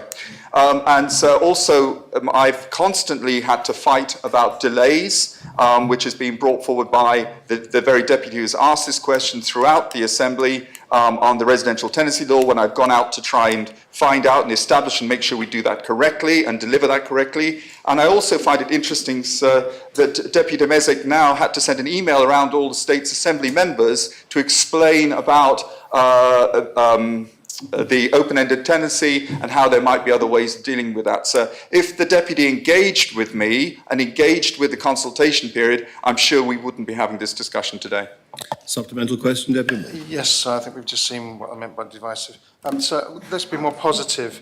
Sir, does the Deputy understand that the way that we need to deal with anything that comes to this Assembly is, first of all, if it comes from Council of Ministers, it has to go through Council of Ministers, and then any member who has an equal vote in this Assembly can bring an amendment, a rescindment, and to change that legislation appropriately, and then this Assembly, which is the primary decision-making body, makes that decision, sir. Does the Deputy understand that that is a much more constructive and positive way to do things, given the votes and the division that we've had recently? Thank you, sir. I do, sir. Well, Deputy Kovac. Thank you, sir. Can the deputy say why he ignored a decision of the states on a proposition from Deputy Higgins, P93 per 2020, to establish a digital register of all commercial and residential properties? Thank the Deputy for a question. It wasn't ignored. I think it was a case of prioritising. It was felt that there were other things that we need to be doing, which are ahead of that. There is only so much bandwidth in the amount of work that needs to be done, and that was felt to be a lower priority than the other ones which we are currently progressing. Supplemental question, Deputy Kovac? Yes, thank you. Is the deputy aware that millions of pounds of rental income leave the island every week because of lack of transparency of ownership? And what has he done to avoid this happening over the last 18 months?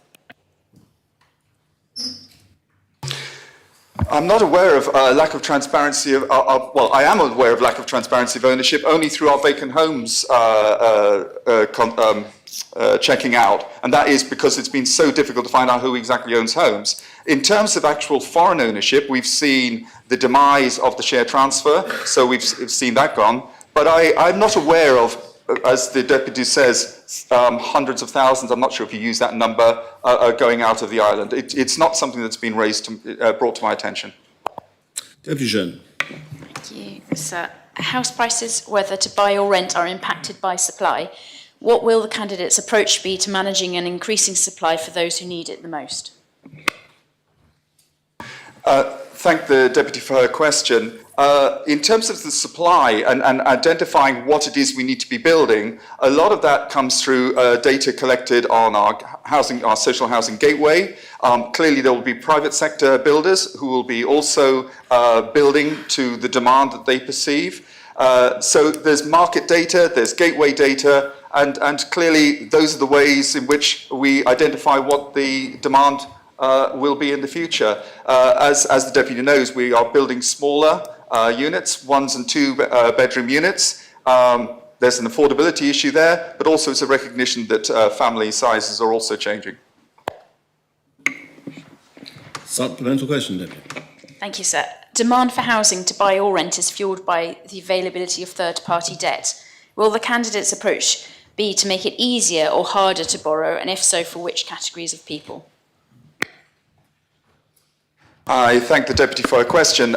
It's this issue around borrowing is a real challenge, and our £10 million First Step scheme has demonstrated that, and I mentioned this in my speech. The sad fact is that even at a 25% discount on Andium Home Buy, that is still, homes are still unaffordable for the ordinary people of Jersey. And that is, the reason they're unaffordable is because they simply can't get the borrowing that they require, which is why our First Step scheme has taken that shared equity up to 40%. And even then, that is on the edge of what people can afford. So these are the steps we're taking, and I think there's huge opportunity to develop on from our First Step scheme, because at the moment it's a pilot project. We want to hear the feedback from that and then go forward with that scheme in other more interesting ways. I think we can do that, and I think we can do that fairly rapidly because of the Andium Home Buy scheme. The Andium Development Programme. Deputy Catherine Curtis. Thank you, sir. Has the Deputy considered how it feels for young people to look in estate agents' windows and see nothing that they can afford to buy or rent? Has he considered the feelings of parents when their young people give up hope of having any sort of home of their own and leave the island? If so, what has he done in the last 18 months to put things right? I thank the Deputy for her question. I think what the Deputy describes is sadly nothing new. That challenge of getting out of your bedroom and then into a home that you can call your own has been a challenge, not just in the last 18 months, it's been a challenge for 20 years. So I'm sure those individuals, and 20 years ago when I was the one looking in the window, I'm sure I had the same concerns. Sadly, not everybody has the bank of mum and dad. So one of the things that we have done is about widening the gateway, and I think that's a big area which we need to progress on. As I said already in my speech, we will have dropped the age of entry on the gateway to 25 by October this year. I'm also very concerned at this moment in time that we have no offer available for the 16 to 24-year-old category, but that is because they can't get supported housing at the moment, and that's an odd thing in our policies, but it needs to be reviewed. But I do believe that our social housing provision, our social housing gateway, is the way to get people started out on their journey into, I'd like to think, eventually home ownership. Supplementary question? Yes, please. Unfortunately, homes are much more unaffordable now than they were 20 years ago. How many of the many thousands of young people who can't afford to buy or rent privately have these schemes helped in the last 18 months? What's the number? I don't know that there is a number. When you say schemes, sorry, Deputy, when you say schemes, I'm trying to think of the schemes. So we've got a scheme which is the entry onto the gateway, which has clearly helped a significant number of people. The gateway, as I say, entry is dropped by 20%. I'm trying to put a number here, but it was, yeah, here we go. The gateway housing's, what do you call it? The list was 883 in 2023. At the end of 2024, it was down to 674. So one would suggest that that's helped around 210 individuals to get access to affordable housing. Deputy Alves. Thank you, sir. I had a conversation with somebody who unfortunately lost their home during the tornado, and as a result of that, they were offered a significantly smaller home in a completely different area at an elevated price. With the justification being that they were originally on an old contract and they were now being put into a new contract. Bearing in mind this family lost everything pretty much that they owned. They tried to argue this and obviously didn't get very far. So my question to the Minister is, what are his thoughts on this and the approach around the old contract to new contract argument? Thank you, sir. I thank the Deputy for her question, and I have to say I'm familiar with that scenario, because one of the major issues within, and I'm assuming the Deputy is referring to Andium Homes, or I'm not sure if it's another housing trust, but if it's Andium Homes, this policy of moving people to a newer location, which may be smaller, which increases their rent, is, in my view, wrong. And it's one of the issues where I believe we do need to have a review of the rents policy, but it needs to be a comprehensive review of the rents policy. It cannot be piecemeal. And that is something, if I'm allowed to continue as the Housing Minister, it's something I'm going to be dealing with very, very seriously. Supplementary question, Deputy? Thank you, sir. And I want to refer back to something that the Minister said around bringing the numbers down on the housing list. What work has actually been done to ensure that those in our community who may be eligible to be on that housing list are able to apply and to have that information available to them to apply to that list? Because I am sure that although those figures sound very positive, that there are many more people within our community that are eligible but are unaware of it or do not know how to approach the system. Thank you, sir. I thank the Deputy for a question, and you're absolutely right. One of the issues has been actually getting people to be aware of our housing advice service provision, and so that I'm going to use the word communications department within the states. That's one of their jobs, is to get out there and deal with that. But I am aware of that this information is provided to the Citizen Advice Bureau, the Salvation Army are aware of it, Caritas are aware of it, and I think it's beholden on all of us to make those people who are vulnerable in our society aware of where they can go to find help with regard to a stressed housing situation. Deputy Sutherland. Thank you, sir. What scope, if any, does the candidate see for social rents to be set to respond to levels of household income in order to make properties affordable in the future? Thank the Deputy for his question. I presume what he's saying is making properties more affordable in the future. I assume you mean making rents more affordable in the future. There absolutely does need to be a rent review, but I would also point out that of our most vulnerable people in society, 2,000 people in Andiam homes pay no rent at all. Their housing provision is completely covered, and 3,000 people have their rental income subsidised. So there is a significant amount of assistance already in the system. Can it be better? Of course it can be better. And again, a major rent review of that, I think, is long needed. Supplementary question, Deputy? Deputy Balash. So I may have missed it, but I didn't hear the Deputy say anything about homelessness, and I wonder if he might be willing to share his thoughts on that issue with the Assembly. I thank the Deputy for his question. With regard to homelessness, we obviously published and made official the definition of homelessness. That's not just simply about street homelessness, that's rooflessness, that's overcrowding, etc. What's been good about that, sir, has been that it's identified, people in need. So whether it be going on to social housing provision band 1, their emergency need. So working with the likes of Shelter, Sanctuary, the Women's Refuge, etc., we can place people and give them the support that they need to deal with these extreme situations. My bigger concern, sir, in all of this is collecting data. We have struggled to get the data together in this area. And on top of that, before the VONC was called, I was talking to other ministers about how we prevent people getting into these acute situations. And I think it's really important that different ministerial sectors work together to try and reduce the number of people who find themselves in these extremely distressed situations. Supplementary question. Deputy Barbara Ward. Yes, thank you, sir. And wishing to be consistent with both candidates, please may I ask, can the Deputy provide the Assembly examples of being a team player and how the Deputy would apply these skills if he was reappointed as Minister? Thank you.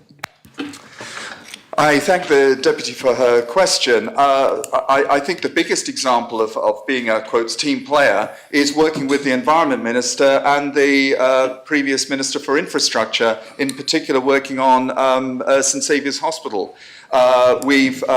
Between us, we were able to, first of all, get supplementary planning guidance out, which was important to do that. We also engaged Andium Homes to come up with a scheme as well. And I would also add, in a wider context, on the drainage side of things. Earlier this year, I've already mentioned that we brought the infrastructure minister brought forward a liquid waste strategy, and that's in recognition of the need for homes and to get homes connected up. If we don't have any drainage, so we can't build more homes.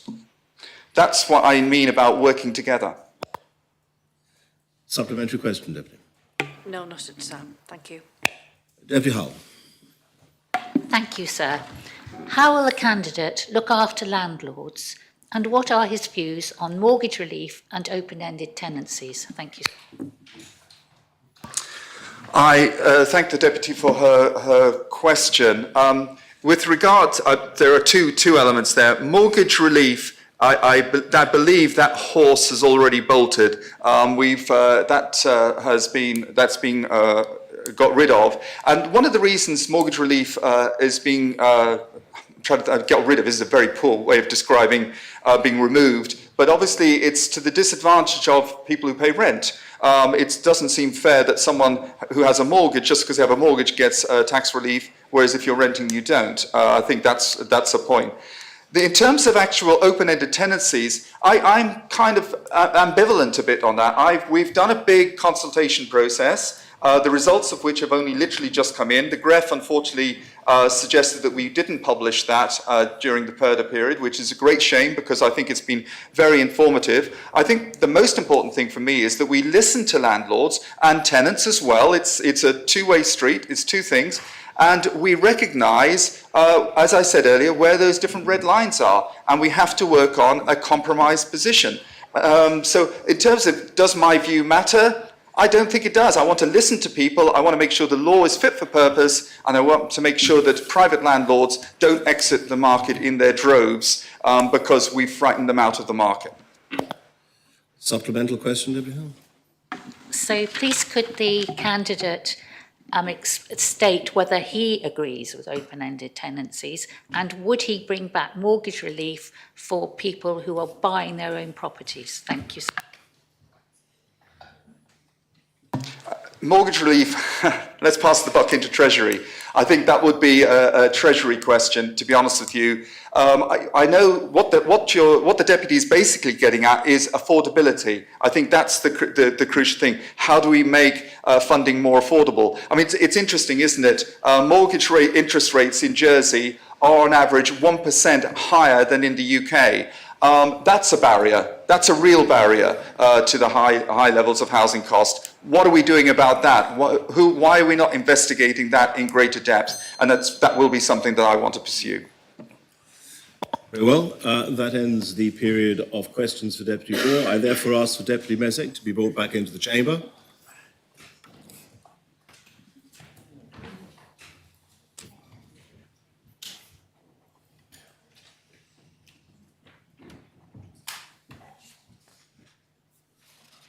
So in this interregnum, I don't think I'm the only one, but there's another dog whistle noise that's been...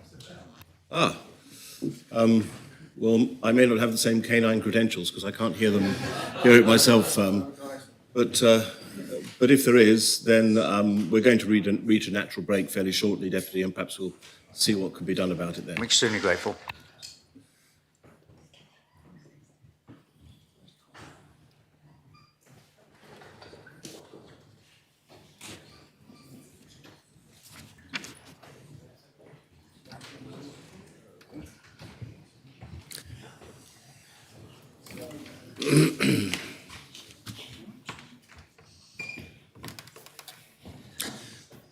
Very well.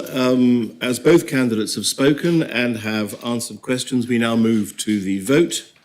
As there are two candidates, the electronic voting system will be used. Any member wishing to vote for Deputy Mezek should press the P button, and any member wishing to vote for Deputy Waugh should press the C button.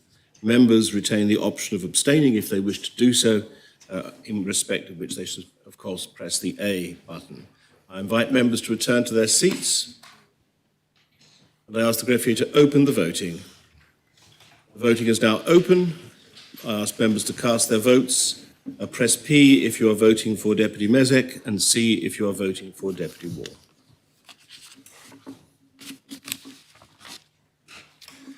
If members have had the opportunity of casting their vote,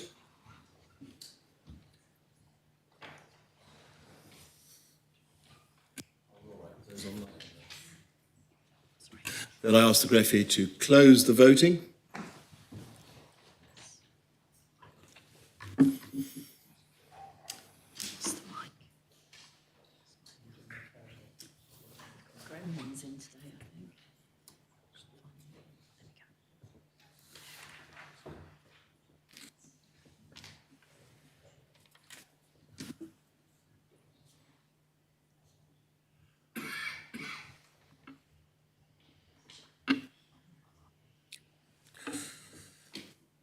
The results are Deputy Mezek 31 votes, Deputy War 10 votes, 6 abstentions. So could we have the results read? Sorry. In just a moment, firstly, given the voting, I declare that Deputy Mezek has been nominated as Queensland's Minister for Housing and Communities. Yes, do you wish the votes read? Dick? Those voting for Deputy Mezek, the Connotabs of St Lawrence, St Brallard, Trinity, St Peter, St Martin, St John, St Clement, St Juan and St Saviour. Deputies Southern, Labby, Morel, Lehegara, Ward, Alves, Gorst, Farnham, Mezek, Coles, Porray, Curtis, Feltham, Binney, Miller, Howell, Binney, Kovach and Deputy Ward, and online Deputies Tadier and Scott and the Constable of St Helier. Those voting for Deputy War, the Connotab of St Mary, and Deputies Ayer, Gardner, Moore, Osoph, Balash, War, Miles and Ferry. And those who abstained, the Connotab of Grouville and Deputies Dublé, Renouf, Jearn and Curtis. So could I just thank members for their support in that, and I look forward to working with people across the chamber. Very much, Deputy. Very well. The next is Minister for Social Security. I suggest we deal with the nomination phase, and we'll see where we get to for continuing into lunch and adjournment. Chief Minister. Thank you, sir. I am pleased to nominate Deputy Lindsay Feltham for the position of Minister for Social Security. Thank you. Is that nomination seconded? Yes, sir. Are there any other nominations? Very well. There are no other nominations. Now there is a period of 10 minutes within which Deputy Feltham can speak, and then 20 minutes of questions. It seems to me it might be a useful use of time to deal with the 10 minutes of speech and then the lunch and adjournment if members are so minded. And So deal may after I, that. might I actually, in the interest of being able to complete this nomination, so I'm not sure if it's fair on the candidate to split in the middle, and I would like to propose we sit until 1 and finish this particular Well, item. that's a matter for members, of course. Is that seconded? Yes, sir. Yes, sir. Does any member wish to speak? There is a noise, sir, that I certainly can't sit here with. I think I found out where it's coming from, sir. There is a audible noise that is very unpleasant, and I can't sit here. Can I ask those sitting in the area of Deputy Osoph, are they aware of an audible noise? That, I mean, perhaps members could indicate. Deputy Lehegara, are you aware of any? Deputy Aye? Renouf? No? Are you aware of any noise?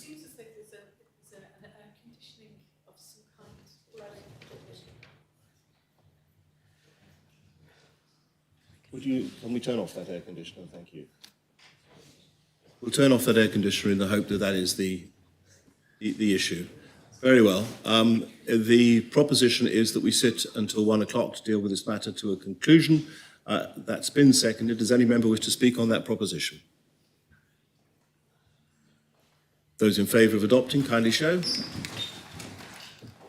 Those against? Very well. Deputy Feltham, you have 10 minutes, or up to 10 minutes, in which to address the Assembly, and thereafter 20 minutes of questions, sorry. Thank you, sir. Firstly, I would like to thank the Chief Minister-designate for his nomination and his commitment to welcoming diversity of opinion around his Council of Ministers table. I believe that within the current Assembly, this challenge around that table will lead to better outcomes for our community. On a personal level, social security is a portfolio that is very close to my heart. I grew up in a single-parent household in social housing and can remember as a young child going with my mother to the parish hall to collect the brown envelope that would contain our welfare allowance. Of course, as a young child, the reason that memory stuck in my mind the most is that we might stop off at the shop on the way back and get a small paper bag of sweets. My mum went on to be elected herself, join the Social Security Committee, and also become its vice president. So discussions around the family table often related to social security policies, and my mum's campaigns about the high cost of rented housing and the inadequate old age pension. Whilst the policies at the time needed vast improvement, I think we always expected that future generations might have better opportunities than ours. And we certainly didn't envisage that working families would be worse off in 2024, or the idea of food banks being required on the island. It is critical that this Assembly comes together with a joint focus on solving the issues associated with such a high cost of living and income inequality. We must work with the third sector and listen to people with lived experience in order to identify unmet needs and make the necessary changes to government programmes and legislation. Importantly, we must also learn from the past, and we must challenge the policies, systems and legislation that aren't delivering what our community needs. There is important work that is already underway that I wish to continue, and I thank the outgoing Minister for starting that work. Our ability to deliver social benefits efficiently, effectively and accurately is currently impeded by outdated systems and processes. But it is essential to ensure that this transformation programme enables benefits that are fit for purpose and meet the needs of islanders. They must be flexible and not lead to a computer says no scenario or a scene from I, Daniel Blake. Compassion, human interaction and understanding must be at the centre of our delivery of social benefits. I would like to work in partnership with all members to ensure that the needs of our constituents are understood. In particular, I would like to work closely with our constables, who I know have their finger on the pulse when it comes to the needs of their parishioners. Through the knowledge in the parishes and deputies' constituency cases, we all have experiences to draw upon when it comes to identifying service gaps and improvements. We also need to continue to ensure that we adapt and extend the benefits and support to adults with long-term care needs and their carers. And I want to work collaboratively with the Health Minister to ensure that services are available to meet people's long-term care needs. We must also look after our pensioners, particularly those the state's pension is their only source of income and live in relative poverty, but also those who find themselves just above the income threshold for Pension Plus and the Community Cost Bonus. Protection and dignity for workers is also a priority. I will implement the whistleblowing rights passed by the Assembly last year. I will also strive to meet the Assembly's commitment for the minimum wage to be set at 2/3 of the median wage by the end of the year. In order to do this and to work towards a living wage, I will work collaboratively with the Minister for Sustainable Economic Development, industry representatives and the Employment Forum, as well as third sector partners like Caritas. I will also seek advice from industry and union leaders about further improvements that can be made to our employment law. I am committed to ensuring that our government services are inclusive and accessible, and I will champion the disability strategy, as well as work to ensure that our discrimination law meets the needs of our society. I was disappointed that the outgoing government rescinded the last Assembly's commitment to remove GST from period products, which I personally view as a discriminatory tax. I will endeavour to improve the current offering and availability of free period products and seek the views of community and equality representatives, as well as suppliers, as to how best to take this project forward. I also value scrutiny and the role that it plays. I will seriously consider the recent recommendations made by the Health and Community Services Scrutiny Panel about income support overpayments, and also the Work Permit Policy Review Panel about the effect our policies have on migrant workers. I commit to working collegiately with Scrutiny and the Public Accounts Committee to make our policies, legislation and administration the best it can be. Sir, we are a rich island, and we should be ashamed that working families are telling us that they have to choose between heating and eating, and that there are queues outside our local food banks. We have to work together within the Assembly to overcome this, and I hope that the Assembly will place its trust in me to lead on that work. Well, there's a period now of 20 minutes. Deputy Ferrier. Thank you, sir. And we heard quite a few commitments from the candidate. But will the candidate commit to continue the work of the outgoing Social Security Minister to advance the Jersey Pension Saver or Secondary Pension Scheme, sir? Thank the Deputy for his question. I have reviewed the outgoing Minister's ministerial plan.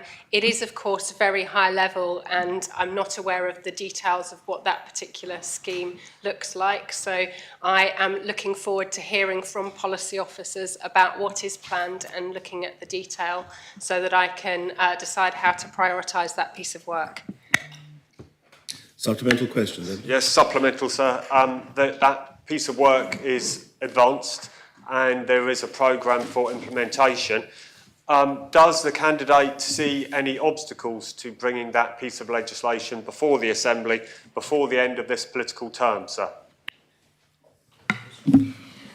As I haven't had the benefit that the questioner has had of seeing all of the details about that piece of work and the implementation plan, it would be impossible for me to know at this point what those obstacles might be. But of course, as the Deputy and the Assembly will be well aware, I am a details person and I will indeed be asking for that implementation plan so that we can move forward as quickly as possible.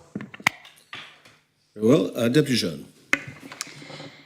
Will the candidate continue with all the ministerial plans for 2024? And if not, what parts will she change? Thank you for the question. As I said to the previous question, I have reviewed the ministerial plan for 2024. The information that is available to me is very high level. So whilst it all looks good on paper at the moment, I do need to review the details in conjunction with officers to see where priorities lie. I think one thing I will say at this point is one of the first things that I will do is ask to see the risk register so that I can prioritise according to where the highest risks and highest needs may well be. Supplemental question, Deputy Jean? Yes, sir, thank you. Would the candidate change the response to the scrutiny review into the income support overpayments? And if yes, what parts would she change?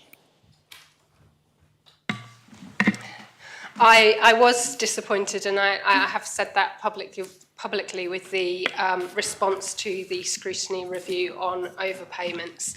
I need to understand why the Minister had made that response and whether there was any information that was available to the Minister that wasn't available to me at the time.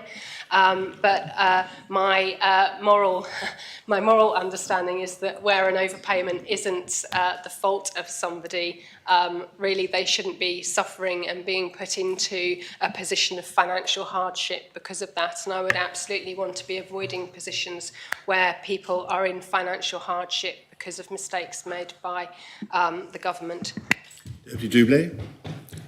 Thank you, sir. Currently, parents can receive 6 weeks of full pay from their employer for parental leave, with a further 10 weeks per parent of statutory parental allowance from the government. How long does the candidate think that parents should be financially supported to care for their children at home?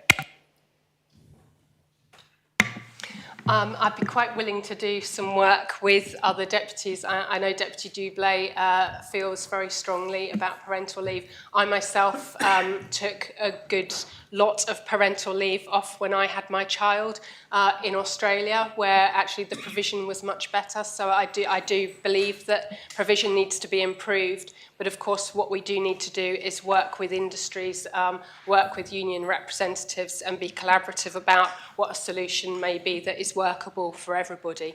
But I'm absolutely supportive of supporting parents to take the necessary time off in early years. Supplemental question, Deputy? Yes, thank you, sir. The previous minister had just started a long overdue review as a result of a proposition by myself.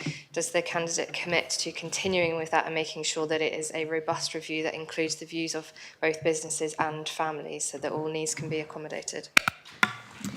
Yes, absolutely. Deputy Scott. Yes, sir. I'd like to thank the Deputy for the work that she has done as Chair of the Public Accounts Committee, and would like to know how she might be bringing some of the Controller and Auditor General's recommendations into her work to provide value for money for taxpayers. I thank the Deputy for her question. It was actually my experience with the Public Accounts Committee that makes me realise that one of the first things I need to do is look at the risk register. And also, due to that experience, I also know that the other thing I need to do is look at the previous recommendations of the Public Accounts Committee and also scrutiny so that we can prioritise. I know that there are a number of outstanding recommendations across government, so we do need to look at where there's recurring themes and where the greatest risk lies. Supplemental question, Deputy Scott? Yes, sir. So is the Deputy committed to producing value for money in terms of delivering the outcomes that she wishes to deliver? Yes, I am absolutely committed to delivering value for money. One of the projects that I am keen to look at with officers is the current programme around IT delivery. I am incredibly aware that the current IT infrastructure for social security is outdated, but what I am keen to do is ensure that we are operating that programme as efficiently and effectively, because we know that there are risks associated with IT projects, and I think it's important that we learn from the past. Deputy Byles. Thank you, sir. Currently, adult children with autism and complex related needs who reside with their parents are not entitled to any rental component to their income support. Parents are also not considered to be preferred providers of care and are therefore unable to access any element of long-term care allowance to support their children in the family home. Does the Deputy consider this to be fair and reasonable, given that such parents are saving the state hundreds of thousands of pounds per year? I thank the Deputy for her question.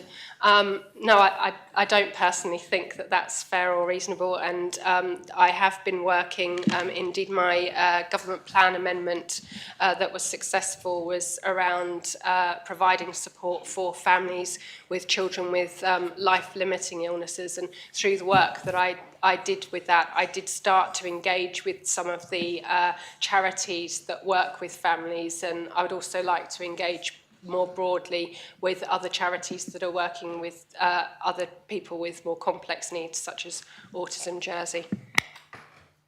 Supplementary question? I thank the candidate for her answer. So will she undertake a consultation to address this issue as a matter of urgency? I will. I think the best thing that I can do is speak with the third sector agencies and then plan what the next stage might be and what such a form of consultation would look like. I obviously haven't had the benefit of seeing the departmental operational plan or further details on the ministerial plans. So, but I will undertake to meet with those third sector agencies as soon as possible so that I can assess that need and work out where we can prioritise it. Deputy Hall. Thank you, sir. Will the candidate bring back a proposition to actually take GST off period products, sir? Thank you. I am, of course, mindful that it was an Assembly decision to rescind the previous decision. I have said publicly that I am concerned that some members of the Assembly may well have felt that the free period products project may have been more successful at this point in time than it has been. So it's certainly something that I would welcome a conversation with the Chief Minister and around the table at the Council of Ministers about. Supplementary question, Deputy. Conor Trinity. Thank you, sir. I was encouraged to hear that the candidate was prepared to work with the constables to address the needs of those within our community.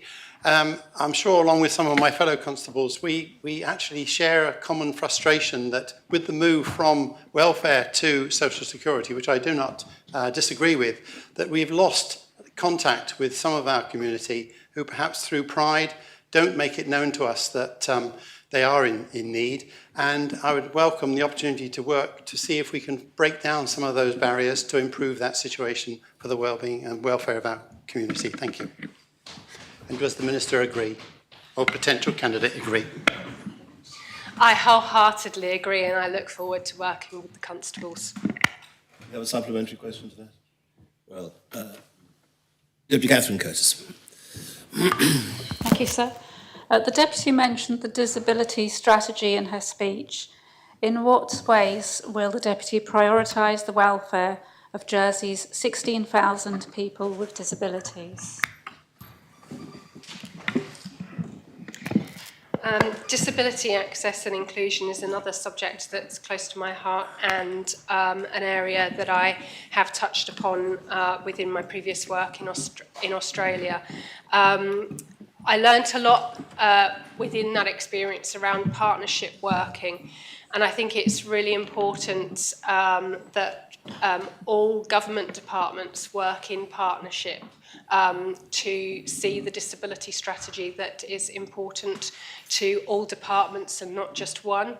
I have, again, I didn't want to preempt today, but I have been thinking about some of the steps that I'd like to take in my first few weeks of office, and one of those would be to meet with the team that is responsible for implementing the disability strategy and identify what barriers there may well be to implementation of that strategy, and indeed if the strategy is still in the right place and needs to be have any reviews done of it. Supplementary question? Yes, sir. Will the Deputy consider allowing for more flexibility at social security to allow for people's individual needs and circumstances? Yes, I would. I think social security should be the department that is the most inclusive and should be leading the way for all other departments. But that should be going for every single government service, which is why I brought the amendment that I did to the last Common Strategic Policy. Deputy Sutton. Thank you, sir. And it follows on from the last answer, previous answer. But when I first came across social security, way back when, 25 years ago, I think it may have been in the time of the candidate's mother, I would always say that you got, when you were in need of help, of the three arms that you could turn to, which was housing, social security and the parish, you could guarantee that the best treatment you would get when you were seeking help was from the social security department. Sadly, I think that's no longer the case. Does the candidate agree with me that it's time for a refresh of the culture of the social security in order to make sure that it is comprehensive and inclusive? I think that we need to ensure that the staff working with the departments are supported and empowered to work in a compassionate way with the people that come through their doors. I am aware that, of course, the current structure that we have was part of the one government structure where customer and local services was to be seen as the one front door. I think perhaps some of the focus on some of those other services has taken some of the focus away from social security and what the needs of people coming through the doors of the social security department might be. I think also in my constituency work, one thing that I've observed is that there doesn't appear to be an easy front door access where people can find what pathways are suitable for them. And the clear pathways between other departments such as SIPES, Children's Services or Health, so that people's needs are assessed as a whole. Supplementary question, Deputy Sergeant? If I may, sir, does discretion have a role to play in the running of the Social Security Department? I think one message I would like to give the officers within the Social Security Department would be that if a decision feels morally wrong, if they're getting instances where they're feeling that the decision according to the legislation doesn't feel right to them, I would absolutely want to know. I was talking in my speech earlier about identifying the gaps.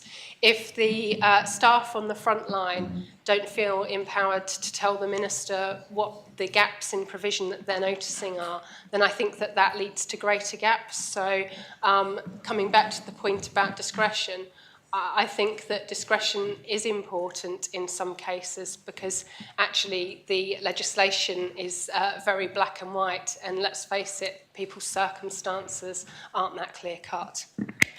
Deputy Alex Curtis.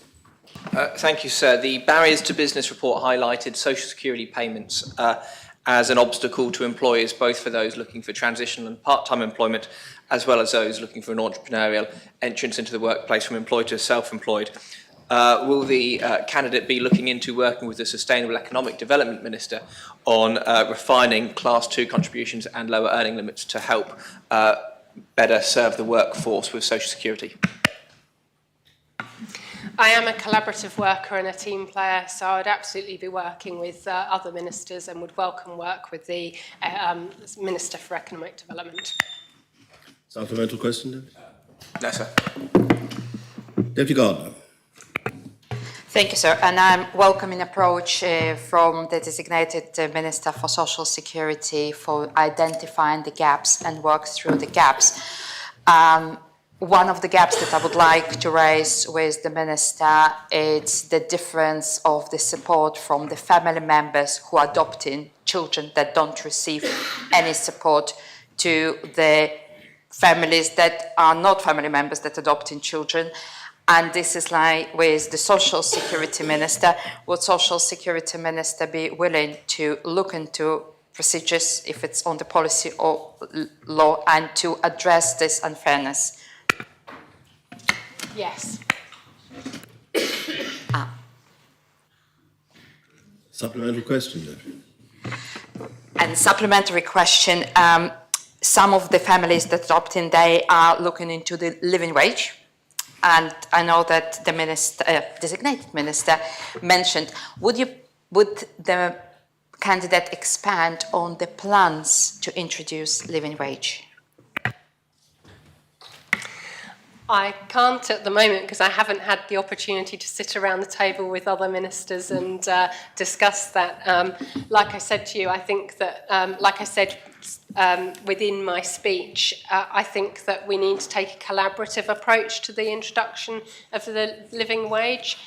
We need to work with the Minister for Sustainable Economic Development, and we need to ensure that industries that might be affected have the confidence that we will back them up so that they can remain sustainable.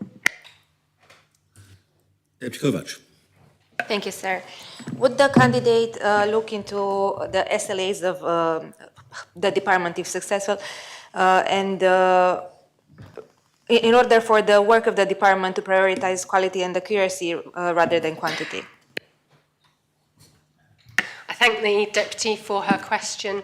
Yes, looking at the service level agreements for the department is something that I'm absolutely open to doing. I would also seek to look at the key performance indicators to identify whether they are the best key performance indicators to lead to the type of island outcomes that we as a States Assembly would want. Supplementary question, Deputy. There's 1 minute left. Is there any other questions for Deputy Feltham? No other questions? Then, Deputy Kovac, you have another question? You now have 54 seconds left to ask an answer. Can the minister, she stated in her speech she would want to prioritize support for pensioners. In what way she wants to do that? Again, talking about potential gaps, I think that there are a number of pensioners that do fall into a gap whereby they pay a small amount of income tax, which means that they are then not able to qualify for other benefits, such as Pension Plus. So I think that's one of the first places that I would want to look. And as the State's GREF staff know, that's one of the areas I was looking at when I was a backbencher as well. Supplementary question? Very well. There are now 8 seconds left. Deputy Farnham, I'm assuming you don't actually want to ask a question. No, so I'm eager to propose the adjournment. Very well. Then that brings the period of questions and the speeches to an end, and I can confirm that Deputy Feltham has been selected for appointment as Minister for Social Security. Is the adjournment proposed? Yes, sir. Very well. The Assembly stands adjourned until 2:50.